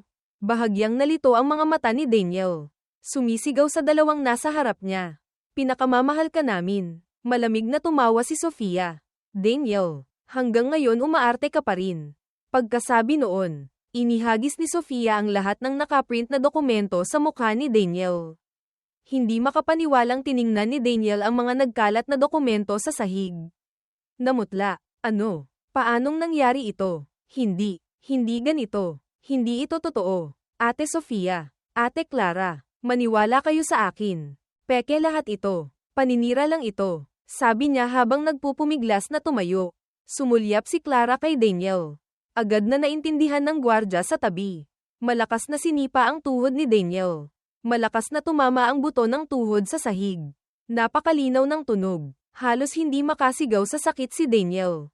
Walang tigil ang pagpapawis ng malamig sa kanyang noo. Daniel, wala na kaming ibang gustong itanong. Isa lang ang tanong namin sa iyo. Nasaan si Angelo? Nakatitig si Daniel sa mga nagkalat na dokumento sa sahig, na para bang tinitingnan ng kanyang mga kasinungalingan na isa-isang ibinubunyag. Bumangon si Sofia. Hinawakan ng mahigpit ang buhok ni Daniel. Sabihin mo sa akin, nasaan na si Angelo? Sumigaw sa sakit si Daniel. Ate Sofia, hindi ko talaga alam. Hindi ako. Hindi talaga ako. Hindi malaman kung kailan nakatayo na si Clara sa harap niya. Malamig na tiningnan ang buong katawan niya. Dahil sa iyo, dinanas ni Angelo ang napakaraming pagdurusa. Mas mabuting isa-isahin mong bayaran. Una, tulad ni Angelo, danasin mo ang sakit ng pagkapaso. Pumalakpak si Clara. Agad na kinaladkad ng gwardya si Daniel palabas. Mabilis na umalingaw-ngaw sa pasilyo ng ospital ang mga sigaw ng paghihirap. Hindi malaman kung gaano katagal. Kinaladkad pabalik si Daniel na namumula ang likod sa paso. Damaykit na ang kanyang balat. Umuusok pa nga. Nang kinaladkad siya papasok, natuklap ang damaykit niyang laman sa sahig. Kahit nakapikit ng mahigpit, hindi mapigilan ni Daniel ang umungol sa sakit. Nawalan na ng malay si Daniel. Ngunit sinipa siya ng gwardya para magising.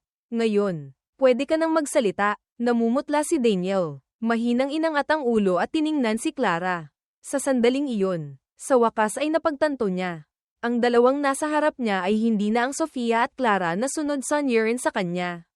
Ngumiti siya. Hehe, tumawa. Hinahanap niyo si Angelo. Baka huli na kayo. Kung tutuusin, si Angelo ang pumalit sa akin sa kasal sa pamilyang Suarez. Sa tingin ko kasal na sila ngayon. Anong sinabi mo? Tiningnan ni Daniel ang dalawang sabay na nawalan ng kontrol sa harap niya. Tumawa. Huli na ang lahat. Hindi karapat-dapat si Angelo. Isa lang siyang pekeng senyorito. Isang magnanakaw. Bakit siya mabubuhay ng mas maayos kaysa sa akin? Hindi ako papayag. Gusto kong makita siyang namumuhay sa pinakahamak na paraan. Gusto kong makita siyang habang buhay na mahirap at sawi. Lahat ng iyon ay utang niya sa akin. Lahat iyon ay dapat para sa akin.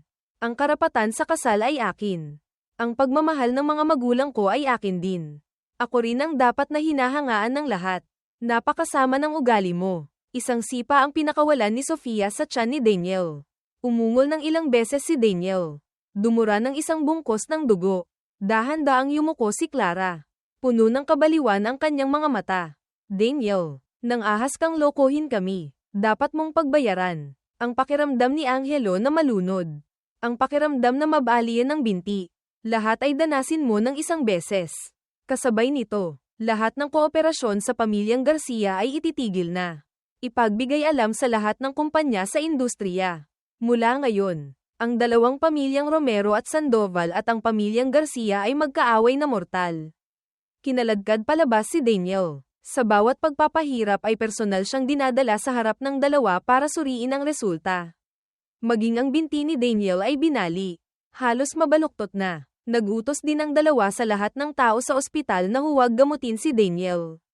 Gusto nilang makita si Daniel na maranasan ang lahat ng paghihirap na dinanas ni Angelo. Sa huli, si Daniel ay puno ng dugo ang buong katawan. Malamig na sumulyap si Sofia. Iuwi niyo na sa bahay ng mga Garcia. Sabihin niyo sa kanila, kung mangangahas silang ipaghiganti ang anak nila. May 1,000 kaming paraan para pabagsakin agad ang pamilyang Garcia. Umuwi ang dalawa sa kani-kanilang bahay. Ang mga dokumento tungkol sa pamilyang Suarez at ang kasalukuyang kinaroroonan ni Angelo ay bukas pa maipapadala. Pag-uwi, naupo si Sofia sa sofa. Minasahe ang kanyang sentido. Manang Elena, ipagtimpla mo ako ng isang pitsyel ng tsaang may bulaklak. Kailangan kong magpalamig ng ulo. Nag-alinlangan sandali si Manang Elena. Binibini, naubos na po ang tsaang may bulaklak. Naubos na. Edi bumili ka. Kailangan ko pa bang ituro sa iyo yan? Ang mga tsaang iyon po ay espesyal na ginagawa ni Senyorito Angelo at ipinapadala rito. Matagal na pong hindi dumadalaw si Senyorito Angelo. Natigilan si Sofia. Palaging naaalala ni Angelo ang kanyang mga gusto. Mapili siya sa panlasa ngunit mahilig sa tsaa. Si Angelo mismo ang nag-aral ng mga tsaang may bulaklak na babagay sa kanyang panlasa. Naalala niya, dahil sa mga tsaang ito. 3 araw na hindi natulog si Angelo. Hinalughog pa ang lahat ng libro para lang makagawa nito. Ngunit paglipas ng panahon, matagal nang nakalimutan ni Sofia. Marahil mas kilala pa siya ni Angelo kaysa sa sarili niya.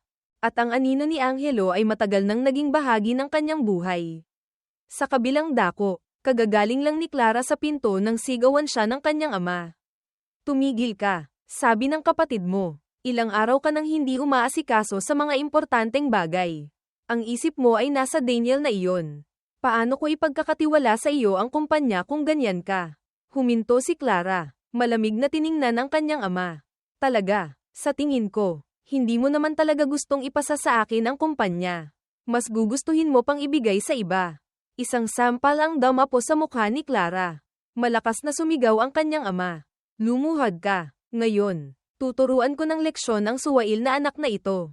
Mga katulong, dalhin niyo rito ang sinturon. Lumuhad si Clara sa sahig. Tiniis ang sakit ng bawat hagupit. Mula nang lumaki siya, natuto siyang magpalapad ng papel. Bihira niyang galitin ang kanyang ama tulad ngayon.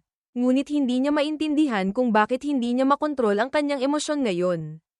Pero hindi niya pinagsisisihan ang mga sinabi niya. Noon, palaging ipinagtatanggol ka ng lalaking iyon mula sa pamilyang Garcia. Tingnan natin ngayon kung sino pa ang magtatanggol sa iyo. Ang mga salita ng kanyang ama ang biglang nagpagising kay Clara. Mas masakit ang mga hagupit ngayon dahil wala si Angelo na palaging humaharang sa harap niya. Mula pagkabata, sa tuwing mapaparusahan siya, si Angelo ang humaharang. Si Angelo noong kabataan ay mahina at hindi kinakaya ang mga hagupit na iyon. Ilang beses pa siyang nagkasakit ng malubha dahil doon. Umiiyak na sinabi noon ni Clara na tanga si Angelo. Ngunit sinabi niyang hindi siya nagsisisi.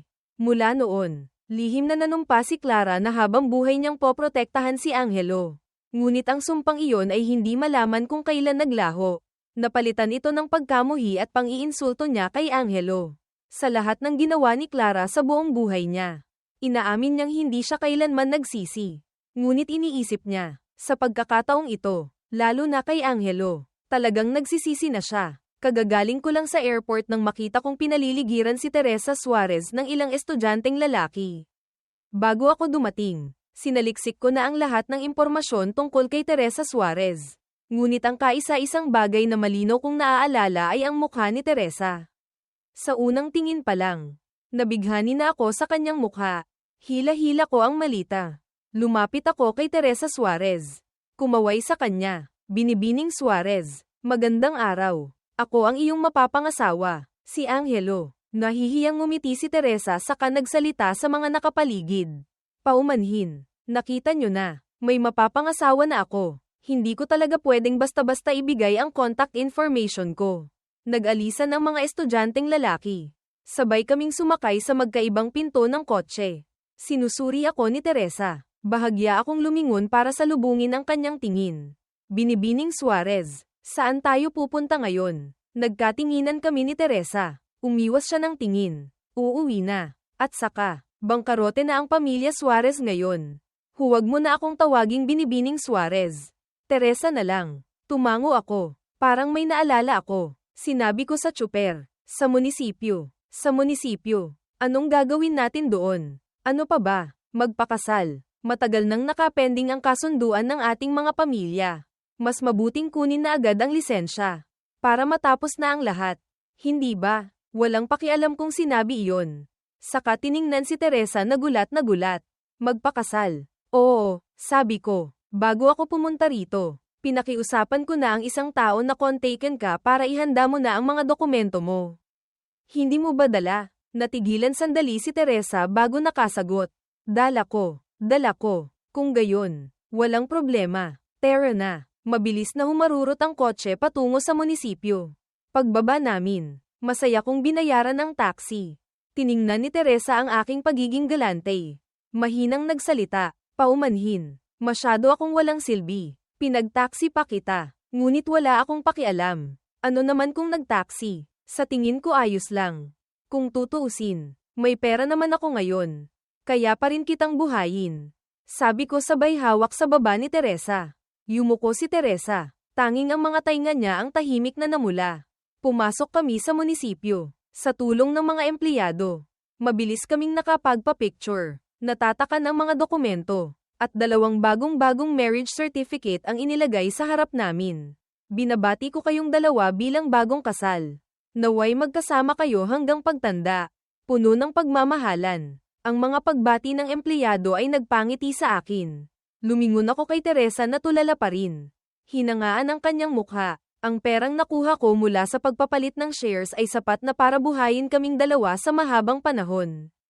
Pag-isip nito, komandat ako kay Teresa. Binibining Suarez, mula ngayon, ako na ang bubuhay sa iyo. May pera ako, gawin mo kung anong gusto mo. Ako ang pinakamatapat mong asawa. Bahagyang umubo si Teresa, sa ilalim ng kakaibang tingin ng empleyado. Tumango siya, sige, mula ngayon, gabayan mo ako. Narito po ang mga dokumento tungkol sa pamilya Suarez. Magalang na iniabot ng katulong ang mga inayos na dokumento sa dalawang babae sa harap niya. Huminto siya, nag-aalangang tiningnan ang dalawang sabik na naghahandang buksan ang mga dokumento. Nagsalita pa rin siya, binibini, gusto po kayong makausap ng mga Garcia. Hindi, halos sabay na sinabi ng dalawa ang salitang iyon nang hindi man lang umaangat ng tingin. Bumantong hininga ang katulong, sige po, naiintindihan ko, ipapaalis ko na po sila ngayon. Pagkasabi noon, lumakas ang ingay ng pagtatalo mula sa pinto. Papalapit ng papalapit, Sofia, Clara, lumabas kayo, boses iyon ni Ginoong Garcia. Ngunit ang dalawang nakaupo ay parang walang narinig sa sigaw na iyon. Abala lang sa pagbabasa ng mga dokumento sa kanilang kamay. Tungkol sa kung paano nagsimula ang pamilya Suarez. At kung paano sila bumagsak. Wala silang anumang interes. Gusto lang nilang malaman kung nasaan na ngayon ang bangkaroteng pamilya Suarez. Kailangan nilang mahanap ako. Ipaliwanag ng maayos ang lahat. Halos sabay na naging kumpiyansa ang dalawa. Naniniwala silang basta't maipaliwanag nila ng malinaw.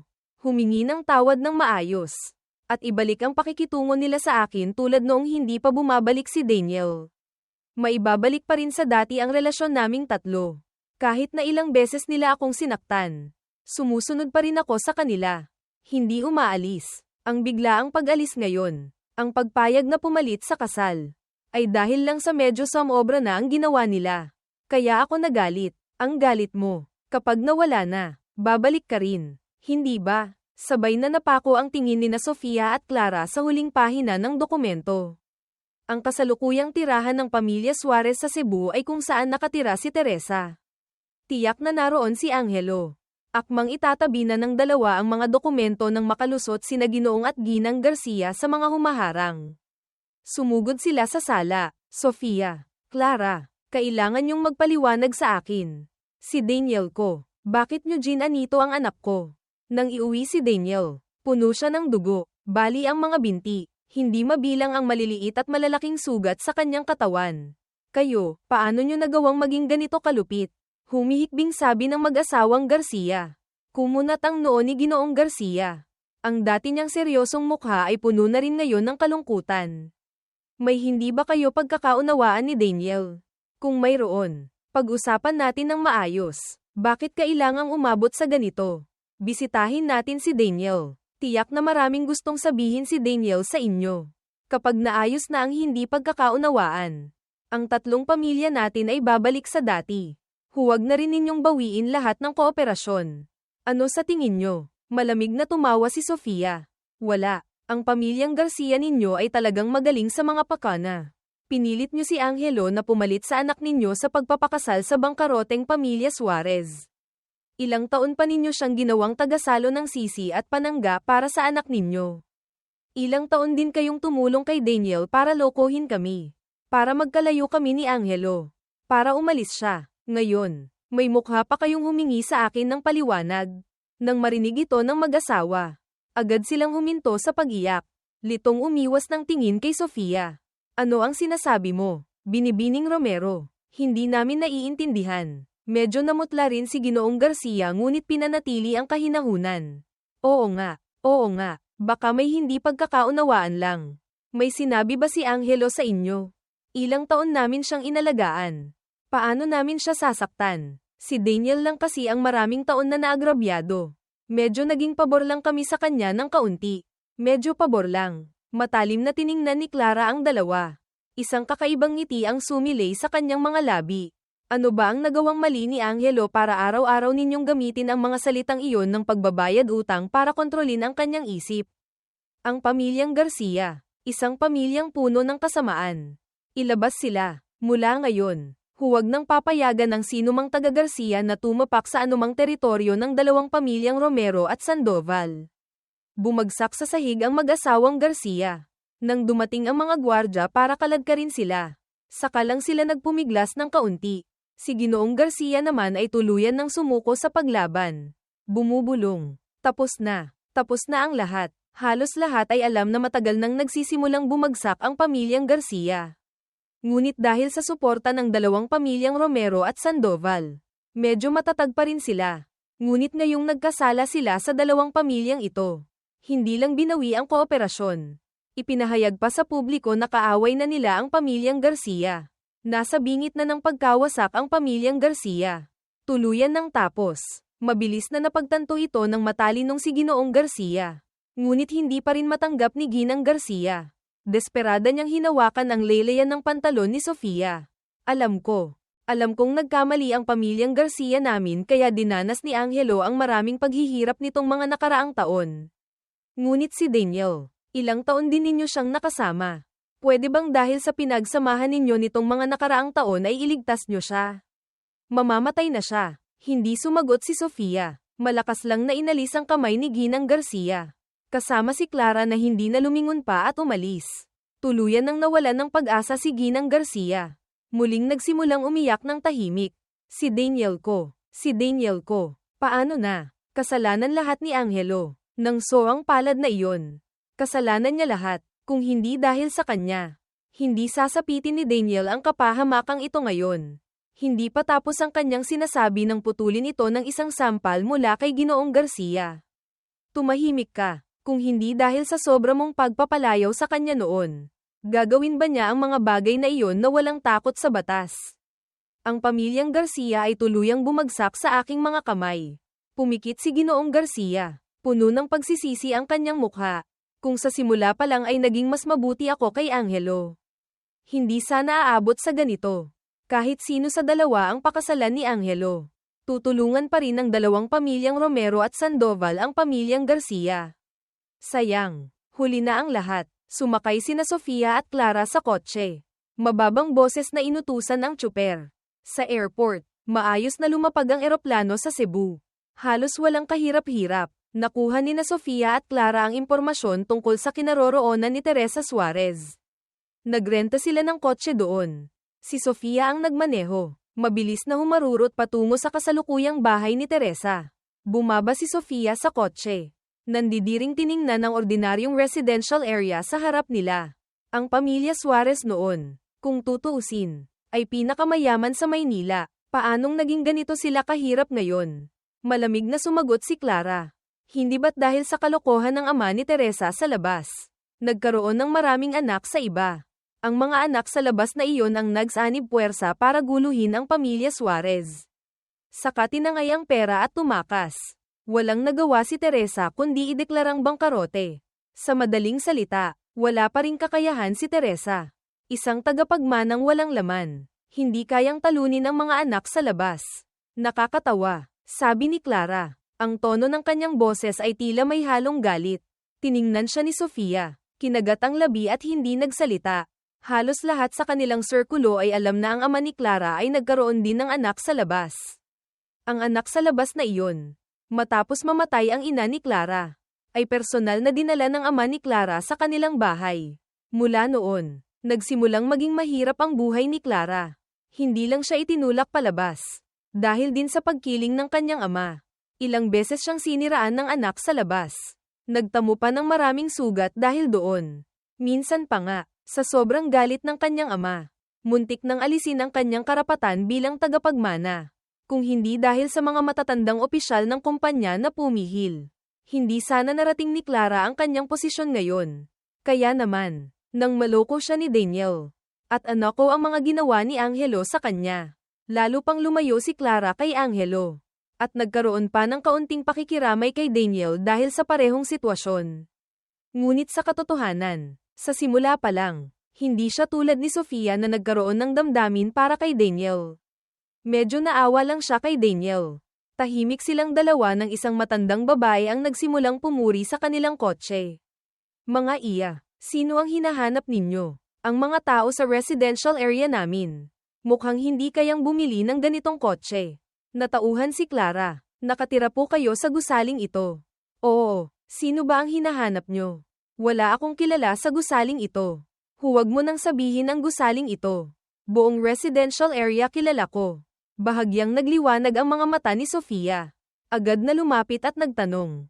Hinahanap po namin ang isang taong nagngangalang Angelo. Nakita nyo na po ba siya? Angelo, hindi ko pa narinig. Taga-gusali ba natin siya?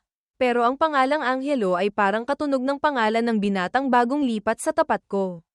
Magkatunog ang pangalan. Pero hindi naman Garcia ang apelyido niya. Suarez. Teresa Suarez. Natigilan ang dalawa. Naisip ni Clara ang isang bagay. Lumingon kay Sofia at bumulong. Naalala ko, noong kara-rating lang ni Daniel. Sinabi niyang dati siyang nakatira sa pamilyang Santos. Si Daniel dati ay Santos din ang pangalan. Nagkatinginan ng dalawa, lalong nakasiguro na ang tinutukoy ng matanda ay si Angelo. Siya nga po ang hinahanap namin. Alam niyo po ba kung saan siya nagpunta ngayon? Lalong sabik na nagsalita si Sofia. Pinagmasdan sila ng matanda mula ulo hanggang paa. Ang binatang iyon at ang babaeng Suarez sa tapat ko. Ilang araw na ang nakalipas ay ikinasal na. Kumuha na ng lisensya. Ngayong araw, nakasalubong ko sila paglabas ko. Parang sinabi nilang pipili sila ng diamond ring. Dito sa amin, maliit lang ang lugar. Ang tanging mabibilhan ng diamond ring ay ang mall na iyon. Hindi pa tapos magsalita ang matanda. Nagmamadaling sumakay sina Sofia at Clara sa kotse at humarurot. Huminto ang kotse sa harap ng mall. Mabilis na bumaba ang dalawa. Pagpasok pa lang sa pinto ng mall, agad nilang nakita ang pamilyar na mukha. Sa sandaling iyon, isinusuot ko ang diamond ring kay Teresa. Ako rin mismo ay may suot na kaparehong diamond ring. Sa ilalim ng kumikinang na ilaw. Ngumiti ako. Tiningnan si Teresa. Nakatitig sa diamond ring nang hindi kumukurap. Ano sa tingin mo? Maganda ba? Natulala si Teresa sa ngiti ko. Tumango. Maganda. Gusto mo ba? Kung gusto mo, bibilhin ko. Akmang kukunin niya ang kanyang telepono ngunit pinigilan ko siya. Saan ka naman nakakita na ang asawa ang magbabayad sa pagbili ng singsing? Ikaw, na bangkarote, hindi na madali ang mabayaran lahat ng utang na iyon. Ako na ang bibili. Huwag mong kalimutan, may pera ako. Kung hindi, paano kita patuloy na bubuhayin? Sabi ko sabay hawak sa maputing pisngi ni Teresa. Mas lalong ngumiti ng masaya. Ngunit ang ngiting ito ay lubos na nagpagalit sa dalawang babaeng nakatingin. Madilim ang mukha ni Sofia. Lumapit, hinawakan ang aking pulso. Angelo. Anong ginagawa mo? Hindi nasisiyahang tiningnan ko ang dumating. Agad na nawala ang ngiti sa aking mukha. Napalitan ng walang katapusang lamig sa aking mga mata. Binibining Romero. Binibining Sandoval. Ano po ang kailangan ninyo sa akin? Malakas kong iwinaksi ang kamay ni Sofia. Malamig na tiningnan ang dalawang nasa harap ko. Ang dalawang minsang labis na nakasakit sa akin. Tinanong kita kung ano ang ginagawa mo. Nagngit-ngit si Sofia. Puno ng galit ang kanyang mga mata. Hindi rin maganda ang mukha ni Clara. Ngunit medyo kalmado pa rin. Angelo, alam na namin ang katotohanan. Sadya kaming pumunta rito para isama ka pabalik sa amin. Kumunat ang noo ko. Babalik. Bakit? Tiningnan ko si Sofia at ngumiti. Tinanong ako ni Binibining Romero kanina kung ano ang ginagawa ko. Kung gayon, sasagutin ko na siya ngayon. Inakbayan ko si Teresa. Isang magaang halik na parang paru-paro ang damapo sa kanyang noo. Saka tiningnan si Sofia na hindi makapaniwala. Natural lang nakasama ko ang asawa ko sa pagpili ng aming pangkasal na diamond ring. Angelo, nang makita ito ni Sofia, nagmamadaling lumapit para paghiwalayin kami. Angelo, kung ginagawa mo ito para galitin kami, sinasabi ko sa iyo ngayon, hindi na kailangan. Tinapak ni Clara ang balikat ni Sofia. Sofia, maging mas mabait ka kay Angelo. Lumingon siya sa akin. Maingat na nagsalita. Angelo, alam na namin. Ang lahat ng iyon ay plinano ni Daniel. Si Daniel, pinarusahan na namin. Pati na ang mga umampon sa iyong mga Garcia. Itinigil na rin namin ang lahat ng kooperasyon sa kanila. Ang mga taong nanakit sa iyo. Pinaghigantihan na namin lahat. Hindi ka na ba galit?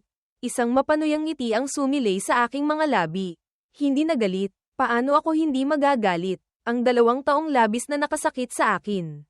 Walang anumang bahid ng kasalanan na nakatayo sa harap ko. Nanghihimasok pa nga sa relasyon namin ng asawa ko. Paano ako hindi magagalit? Sofia, Clara, hindi ba kayo naaawa sa sarili nyo? Pagkasabi nito, agad na namutla ang 2 nasa harap ko. Lumitaw ang pagkalito sa kanilang mga mukha. Malamig akong tumawa. Nawalan na rin ng ganang pumili ng diamond ring. Hinayla si Teresa para umalis. Ang 2 nasa likuran ay hindi pa rin sumusuko. Sumusunod. Hindi. Angelo, pakinggan mo kami. Nilinlang din kami ni Daniel. Hindi ko na sila tiningnan pa. Isinakay si Teresa sa bagong bili naming kotse. Minaneho palabas ng mall. Ngunit huminto ako sa tabi ng kalsada. Nagtanong si Teresa, bakit? Yumuko ako. Kinuha mula sa bulsa ang isang pulang kahon na peles. Binuksan ko ang kahon. Naroon nga ang singsing na gusto ni Teresa kanina. Alam kong nahihiya siyang ipabili sa akin pero binili ko pa rin. Regalo ko sa iyo. Isinuot ko ang singsing. Personal na isinuot sa daliri ni Teresa. Teresa, gusto mo ba? Nakatitig si Teresa sa singsing sa kanyang kamay. Medyo nanubig ang kanyang mga mata. Ngumiti siya ng bahagya. Gusto ko. Mula noon, araw-araw may nakaparadang Bentley sa ibaba ng bahay ko. Sina Sofia at Clara naman ay parang hindi napapagod. Paulit-ulit nila akong hinaharang. Ilang beses na kinukumbinsi na bumalik sa kanila.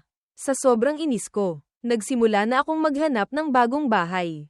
Balak kong tuluyang iwasan silang 2. Sa isa pang paglabas ko, hindi ako nagulat na maarang.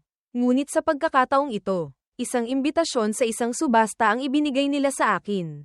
Ang makakatanggap ng imbitasyon sa subastang ito ay maaaring magsama ng isang tao. Angelo, bihira ang pagkakataong makasali sa ganitong subasta. Tiyak na gusto mo ring makita ang mundo. Mapang-akit na tiningnan ako ng 2. Hinawakan ko ang imbitasyon. Tahimik na binasa ang nilalaman. Ang pambansang subasta na ito ay may napakataas na reputasyon. Hindi lang dahil sa mga natatanging kayamanan na isinusubasta roon, kundi dahil din sa napakalakas na suporta ng pamilyang Garcia sa likod nito. Akala ng 2 ay tatanggihan ko tulad ng dati. Ngunit nagsalita ako. Sige. Agad kong nakita na nagliwanag ang mga mata nilang 2. Angelo, sumama ka na sa amin. Sa subasta, kahit anong magustuhan mo, isusubasta namin para sa iyo. Ngumisi ako. Mapanghamak. Mas alam ko kaysa kaninuman. Ang huling pagmamahal ay mas mura pa sa damo. Hindi ko kailangan ng iba. Bigyan niyo lang ako ng isang imbitasyon. Nagmamadaling tumango ang 2. Iniabot sa akin ang imbitasyon. Tinanggap ko ang imbitasyon. Walang anumang sinabi at umalis. Sa araw ng subasta, maaga kong isinama si Teresa palabas. Sadyang iniwasan sina Sofia at Clara.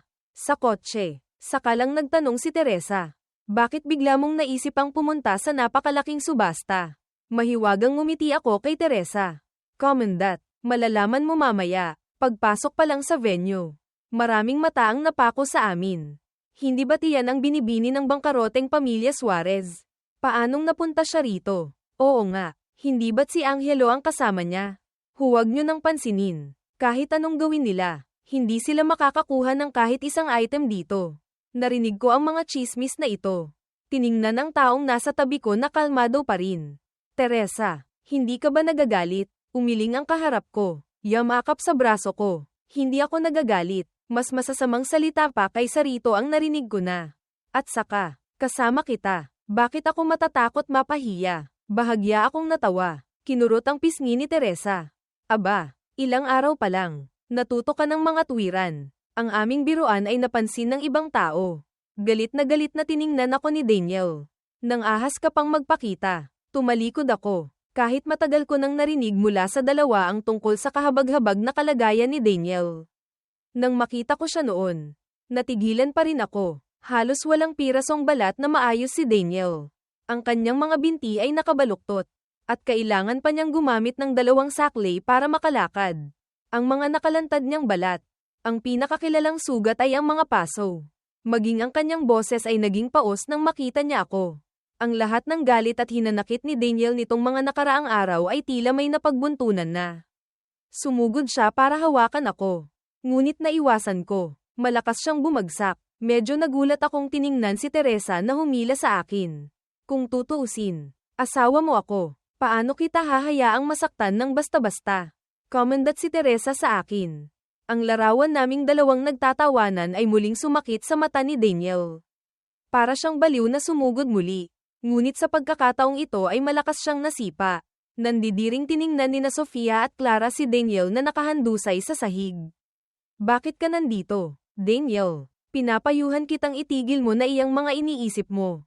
Kung mangangahas ka pang saktan si Angelo, alam mo na ang kahihinatnan.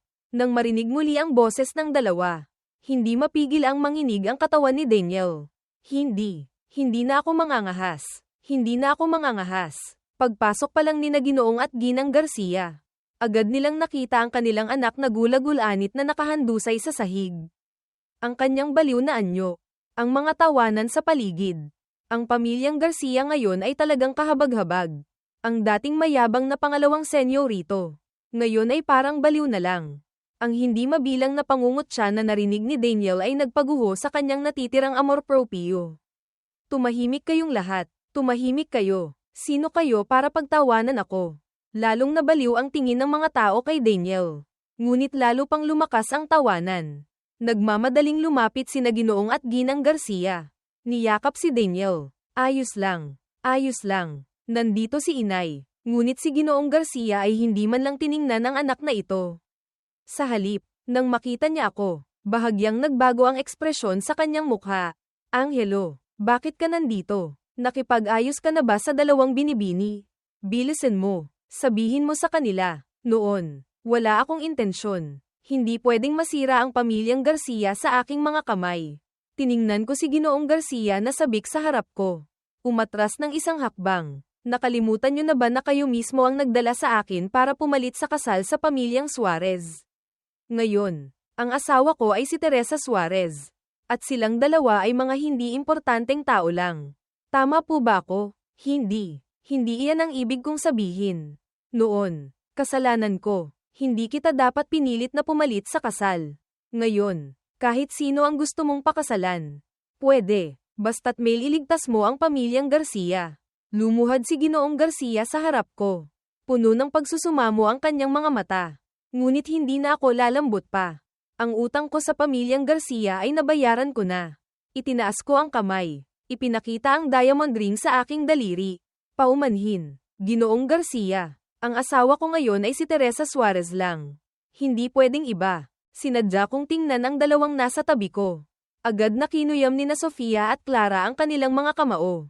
Nakatitig sa aming magkahawak na mga kamay. Pilit na ngumiti si Sofia ng mapang-akit. Angelo, alam kong galit ka pa rin sa akin. Sa subastang ito, kahit anong piliin mo, bibilhin namin ni Clara para sa iyo. Basta't mapapatawad mo kami. Hindi pa tapos ang aming sinasabi nang putulin ito ng tunog ng martilyo. Magsiupo po ang lahat. Magsisimula na po ang subasta. Ang mga item sa subasta ay isa-isang dumaan. Tahimik ko lang tiningnan ang mga taong nagtataas ng presyo sa paligid. Walang anumang ginawa, kahit ilang beses akong tinanong ni na Sofia at Clara. Hindi rin ako sumagot. Ang gusto ko ay hindi kailanman ang mga ito. Mahigit 10 item ang dumaan. Hanggang sa lumitaw ang isang emerald brooch. Nagliwanag ang aking mga mata. Tiningnan ko si Teresa sa tabi ko na medyo naiinip. Lihim na tumango. Bagay na bagay kay Teresa ang brooch na ito. Simulang presyo. 800.000. Agad akong nagtaas ng placard. 810.000. Hindi ba't pumalit na si Angelo sa kasal sa bangkaroteng pamilya Suarez? Saan siya kukuha ng ganoong kalaking pera? Hindi mo ba nakikita ang pakikitungo ng dalawang binibini sa kanya? Sa tingin ko, kahit anong gusto niya, bibilhin nila para kay Angelo. 820.000. Nagtaas ng placard si Daniel. Mayabang na nakatingin sa akin. Hindi napigilan ni Ginoong Garcia sa tabi. Sa sobrang galit ay napamura ng tahimik. Suwail na anak, alam mo ba kung gaano kagipit ang sitwasyon ng pamilya natin ngayon? Nagngit-ngit si Daniel. Galit na nakatingin sa akin. 820.000 lang naman. Hindi ako naniniwalang ang kakarampot na perang ito ay talagang magpapabagsak sa pamilya natin. Gusto ko lang ito. Gusto ko ang brooch na ito. Dapat mapasa akin ito. Narinig ko ang sinabi ni Daniel. Umiling. Nagpatuloy sa pagtaas ng presyo. Sabay na lumapit sina Clara at Sofia. Angelo, kung gusto mo ang brooch na ito, tutulungan ka naming isubasta. Basta't babalik ka sa amin. Pinaningkitan ko ang aking mga mata. Iritabling sinulyapan ang dalawa. Hindi na kailangan. Pagkasabi noon, muling nagtaas ng presyo si Daniel. Hindi rin ako nagpatalo. Nagpatuloy sa pagtaas ng presyo. Mabilis na umabot sa 1,000,000 ang presyo. Hinayla ni Teresa ang manggas ng aking damit. Gusto mo ba talaga ang brooch na ito? Isusuot mo ba o ireregalo sa iba? Ireregalo sa iba. Mahina kong sagot. Narinig ito ni Sofia sa tabi. Hindi niya mapigil ang ngumisi. Mukhang nagkukunwari lang talaga si Angelo. Alam niyang gusto niya ang brooch. Gusto niyang gamitin ang brooch na ito para ayusin ang relasyon nila. Ang pagtanggi niya kanina ay dahil lang sa hindi niya kayang ibaba ang kanyang pride. Pag-isip nito, nakahinga ng maluwag si Sofia. Komportableng sumandal sa upuan. Galit na tiningnan ako ni Daniel. Sa kabila ng pagpigil ni Ginoong Garcia, nagpatuloy sa pagtaas ng presyo. 1.1 milyon. Baliw na. Ang cash flow ng pamilya natin ngayon ay hanggang dyan na lang. Sigaw ni Ginoong Garcia. Ano naman ngayon? Naubos na ang pera. Kayo ang maghanap. 1,000,000 lang naman. Ayaw nyo bang ibigay sa akin? Hindi makapaniwalang tiningnan ni Ginoong Garcia si Daniel na para bang ngayon lang niya nakilala ng husto ang anak na ito. Nakita ng ina na hindi na mapipigilan. Lalong lumalim ang pagkadismaya sa kanyang mga mata. 1.15 milyon. 1.2 milyon. 2 milyon. Nang marinig ang pagtaas ng presyo ni Daniel, hindi na nakatiis si Ginoong Garcia. Itinaas ang kamay at sinampal si Daniel. Baliw ka na. 2 milyon. Paano natin makukuha iyan sa sitwasyon ng pamilya natin ngayon? Tinakpan ni Daniel ang kanyang mukha. Narinig ang mga tawanan sa paligid. Ang pamilyang Garcia ngayon, 2 milyon lang hindi na mailabas. Nakakaawa talaga. Nagngit-ngit si Daniel. Tumayo. Itinulak si Ginoong Garcia. Huwag niyo akong lokohin dito. Ang yaman ng pamilyang Garcia ay hindi lang ganyan. Kahit masama na, kumuha na lang kayo ng konti mula sa pondo ng kumpanya. Agad na ay nalalayan ng ina si Ginoong Garcia. Daniel, paano mo nagagawang tratuhin ang ama mo ng ganyan? Hindi makahinga sa galit si Ginoong Garcia. Dagdag pa ang pagkakatulak. Naging kulay ube ang kanyang mukha. Nang makita ng mga tao sa paligid na hindi maganda ang sitwasyon. Agad silang tumawag ng ambulansya. Sinamahan ng ina at ng iba pa si Ginoong Garcia paakay sa ambulansya. Si Daniel naman, walang pakialam sa lahat ng nangyari. Mayabang siyang tumingin sa akin. Tataas ka pa ba? Komandat ako. Ngumiti. 3 milyon. Nanlaki ang mga mata ni Daniel. Mahigpit na hinawakan ang placard sa kanyang kamay. Ngunit hindi niya ito maitaas. Alam na alam niya. Ang 2 milyon ay ang kanyang hangganan na. Lumingon si Teresa sa akin. Sinalubong ko ang kanyang tingin. Bamantong hininga. Dahil sa iyo, gumastos ako ng malaki. Regalo ko sa iyo. Medyo nagulat si Teresa. Oo nga, niregaluhan mo ako ng singsing. Niregaluhan kita ng brooch. Walang masama roon. At saka, binubuhay kita. Kung anong gusto kong iregalo, ireregalo ko. Hindi ba? Natulala si Teresa sa akin. Hindi na malayang ngumiti na rin. Mabilis na natapos ang subasta. Ang huling item ay isang pares ng relo na gawa sa 520 piraso ng pinakamataas na kalidad na diamante. Sinasabing ito ang huling obra maestra ng pinakasikat na artisan sa France. Natatangi, simulang presyo, 5 milyon. Unang nagtaas ng placard si Sofia. 6 na milyon. Mapang-akit siyang tumingin sa akin. Angelo, huwag kang mag-alala. Tiyak na makukuha ko ang relong ito. Personal kong isusuot sa kamay mo. Medyo kumunat ang noo ko. Hindi na kailangan. Kahit na ang tulad mo pa ang magsuot ng kwintas sa akin. Nandidiri lang ako. Nagpatuloy sa pagtaas ng placard si Clara sa tabi. 7 milyon. Malambing siyang tumingin sa akin. Angelo, alam kong hindi ka pa tapos magalit. Ang kwintas na ito, ituring mo ng paumanhin ko. Hinihiling ko lang na mapatawad mo ako. Mula ngayon, tiyak na habang buhay kitang poprotektahan. Tinatamad na akong tingnan si Clara. Mas nakakadiri ka kaysa kay Sofia. Pekeng tao, naiintindihan mo ba? Nagdilim ang mukha ng dalawa. Ngunit lalo pang tumindi ang kanilang pagsubasta. Mabilis na umabot sa 20 milyon ang presyo. Sa huli, nagtaas ng placard si Sofia. 25 milyon. Nagngit-ngit si Clara. Gustong itaas ang placard sa kanyang kamay ngunit ibinaba pa rin ito. Hindi pa niya lubos na kontrolado ang kapangyarihan sa pamilya Sandoval kaya hindi matatag ang kanyang pundasyon. Hindi na niya kayang pasanin ang ganito kabigat na pasanin. Mayabang siyang tiningnan ni Sofia. Kitang-kita ang pang-aasar sa kanyang mga mata. 50 milyon. Isang boses na parang kulog ang umalingaw-ngaw. Lahat ay napatingin si Teresa Suarez. Hindi makapaniwalang tiningnan ni Sofia si Teresa. Itinaas ang placard sa kanyang kamay. May pera ka ba? Huwag mong kalimutan. Isa ka lang bang karote ngayon? Ngumiti si Teresa. Talaga, mukhang hindi updated ang balita mo. Binibining Romero. Mas mabuting tingnan mo muna ang trending topics. Nang marinig ito, agad na binuksan ng lahat ang kanilang mga telepono. Ang nilalaman ng trending topic ay nagpatulala sa lahat ng naruroon.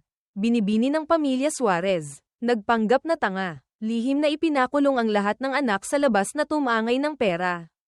Pamilya Suarez. Inanunsyong muling magbubukas ang kumpanya. Lahat ng puhunan ay mula sa pamilya De Leon na nasa likod ng pamilya Suarez. Ang binibini ng pamilya Suarez pala ay mula sa isang namungunang angkan. Ang kaisa-isang tagapagmana ng kasalukuyang Paming De Leon. Paanong nangyari ito? Nagulat akong tiningnan ang trending topic sa aking kamay. Inangat ang ulo para kumpirmahin kay Teresa. Ngunit nauna siyang nagsalita. Totoo. Sa simula pa lang, lahat ay nasa plano ko na. Ngunit hindi ko inaasahang may lilito na variable na tulad mo. Akala ko pagkatapos ng pagbagsak, kakanselahin ng pamilyang Garcia ang kasal. Pero ipinadala ka pa rin nila. Ngunit ngayon, mukhang ang variable na tulad mo ay swerte pa pala para sa akin. Ngumiti si Teresa. Niyakap ako. Ang huling relo ay naibenta sa halagang 50 milyon. Tinanggap niya ang relong iyon. Personal na isinuot sa aking pulso. Gusto mo ba? Yumuko ako. Tiningnan ang kumikinang na diamante sa relo. Bahagyang ngumiti. Sa tingin ko, mas bagay sa akin ang mas simple. Pero gusto ko ito. Nagtama ang aming mga mata. Naghawak kamay. Nakatitig sa akin si Daniel. Umaapaw ang hindi niya pagtanggap sa kanyang mga mata. Hindi niya matanggap, si Teresa, ang pamilya Suarez, at ang yaman ng pamilyang De Leon ay dapat para sa kanya. Bakit inagaw ko? Sa susunod na sandali, nakapa niya ang branded na lighter sa kanyang bulsa. Iyon ay para sana sa pagpapalapad ng papel kina Sofia at Clara. Espesyal niya itong pinabili, ngunit sa sandaling ito, ang lighter na ito ay lubos na nagpaalab sa kanyang pusong puno ng puot. Binuksan niya ang lighter. Sumugod sa akin. Angelo, mamatay ka na. Mamatay ka na. Mabilis akong hinailan ni Teresa para makaiwas. Sumablay si Daniel. Lumipad ang lighter sa kanyang kamay. Tumama sa isang upuan. Dahil sa material ng upuan, mabilis na lumaki ang apoy. Naglalagablab na apoy. Nagtakbuhan ang mga tao. Makapal na itim na usok. Sandali akong nawalan ng direksyon. Hindi makita ang daan sa harap ko. At ang sunog na ito ay nagpaalala sa akin ng sunog ilang taon na ang nakalipas. Ang sunog na muntik ng kumitil sa buhay ko. Teresa, nasaan ka? Hindi pa ako pwedeng umalis. Hindi rin pwedeng mamatay si Teresa rito. Desperado kong hinanap ang anino ni Teresa. Ngunit walang resulta. Ang sobrang daming itim na usok na nalanghap ko ay medyo nagpahilo sa akin. Nang malapit na akong bumagsak sa tabi ng isang poste. Isang mainit na kamay ang sumalaw sa akin. Angelo, bilisan mo. Sa likuran ay narinig ang tunog ng bumabagsak na poste. Saka dalawang pamilyar na boses. Angelo, Angelo, Angelo, tulungan mo ako. Naipit si Sofia ng poste. Hindi makagalaw. Tiningnan niya akong inaalalayan ng ibang babae paalis. Ginamit ang lahat ng kanyang lakas para sumigaw. Ngunit wala pa ring tugon. Si Clara naman sa tabi. Sa sobrang daming itim na usok na nalanghap, hindi na malinaw ang isip. Ngunit napakalinaw sa kanya. Habang buhay na hindi ko siya mapapatawad. Ngumisi siya. Sofia, iniwan na tayo. Tulad ng ilang beses nating ginawa sa kanya. Sa tingin mo, karma ba ito? Natulala si Sofia. Tinitingnan ng direksyon kung saan ako umalis. Hindi maiwasang tanggapin ang katotohanan ito. Talagang hindi na sila kailangan ni Angelo. Nagising ako. Si Teresa ang nagbabantay sa tabi ko. Nang makita niyang gising na ako, nagmamadali siyang tumawag ng doktor para suriin ako. Nang makumpirmang ayos na ang lahat, saka lang siya nakahinga ng maluwag. Mahal, huminto ang pag-inom ko ng tubig. Hindi na nagsalita pa, tumango lang. Ilang araw kang walang malay. Maraming nangyari. Si Sofia, nabalian ng gulugod. Hindi na makagalaw ang kalahati ng kanyang katawan. Ayaw na ng pamilyang Romero ng ganoong tagapagmana. Inanunsyo na nila ang pagputol ng ugnayan. Si Clara naman, malubha ang paso sa buong katawan. Hindi na nagpapakita sa kumpanya nitong mga nakaraang araw. Ang anak sa labas na iyon ay nagsimula ng kumilos. Sa tingin ko hindi magtatagal. Paaalisin na si Clara. Ang dalawang taga Garcia naman. Nang marinig na namatay si Daniel, ang lalaki ay naging parang halaman na lang. Ang babae naman ay araw-araw umiiyak. Nabulag na ang mga mata. Tahimik akong nakinig sa mga pangyayaring ito. Walang anumang sinabi. May kinalaman ka ba rito? Kumunat ang noo ko. Nagtanong. Ngumisi si Teresa. Siyempre, wala pa ring may tatago sa iyo. Matapos ang lahat ng pang-aapi at pagpapahirap na dinanas mo sa pamilyang Garcia. Ang kahihinat na nilang ito ay masasabing mabait pa. Bahagya akong ngumiti. Hinawakan ang kamay ni Teresa. Dapat na ba tayong magpakasal? Bahagyang nagliwanag ang mga mata ni Teresa. Ngunit yumuko rin. Hindi ka ba magagalit na palagi kitang niloloko? Umiling ako. Hindi. Dahil alam kong lahat ng ginawa mo ay may mabigat na dahilan. At saka, kung hindi dahil doon, baka hindi kita nakilala. Teresa ko. Medyo namula ang mukha ni Teresa. Mahigpit niyang niyakap ang aking leeg. Hinalikan ako. Yumuko ako. Pinalalim ang halik na iyon. Ang kasal namin ni Teresa ay napakagarbo. Sa suporta ng dalawang pamilyang De Leon at Suarez. Natural lang na hindi maaaring maliitin ang laki ng kasal. At si Teresa rin ang naging pinaka-pinapansin na nobya. Suot niya ang isang mamahaling damit pangkasal. Dahan-daang naglakad papasok sa venue ng kasal. Tinitingnan ako na nakatayo sa ilalim ng ilaw. Nakatalikod sa kanya. Iniabot ang aking kamay sa kanya. Dahan-daang lumapit si Teresa sa tabi ko. Sa pangunguna ng MC, natapos namin ang seremonya ng panunumpa. Ang aming mga singsing ay hindi nagbago, yun pa ring binili ni Teresa para sa akin. At sa puting damit pangkasal ni Teresa ay may suot ding isang makinang na emerald brooch. Matapos ang pagpapalitan ng singsing, nagkatinginan kami at ngumiti. Sa harap ng lahat, naghalikan kami. Teresa, hindi ako pumayag na pumalit sa kasal dahil sa pera mo. Minahal kita sa unang pagkikita pa lang. Kaya kung sa hinaharap ay pagtataksilan mo ako, lubos akong aalis nang walang anumang panghihinayang. Narinig mo ba? Walang magawang ngumiti si Teresa. Tumango. Alam ko na. Nangangako akong hinding-hindi mangyayari ang sinasabi mo. Hindi naman ako tulad ng iba na may kayamanan na pero hindi marunong magpahalaga. Ikaw ang swerte ng buong buhay ko.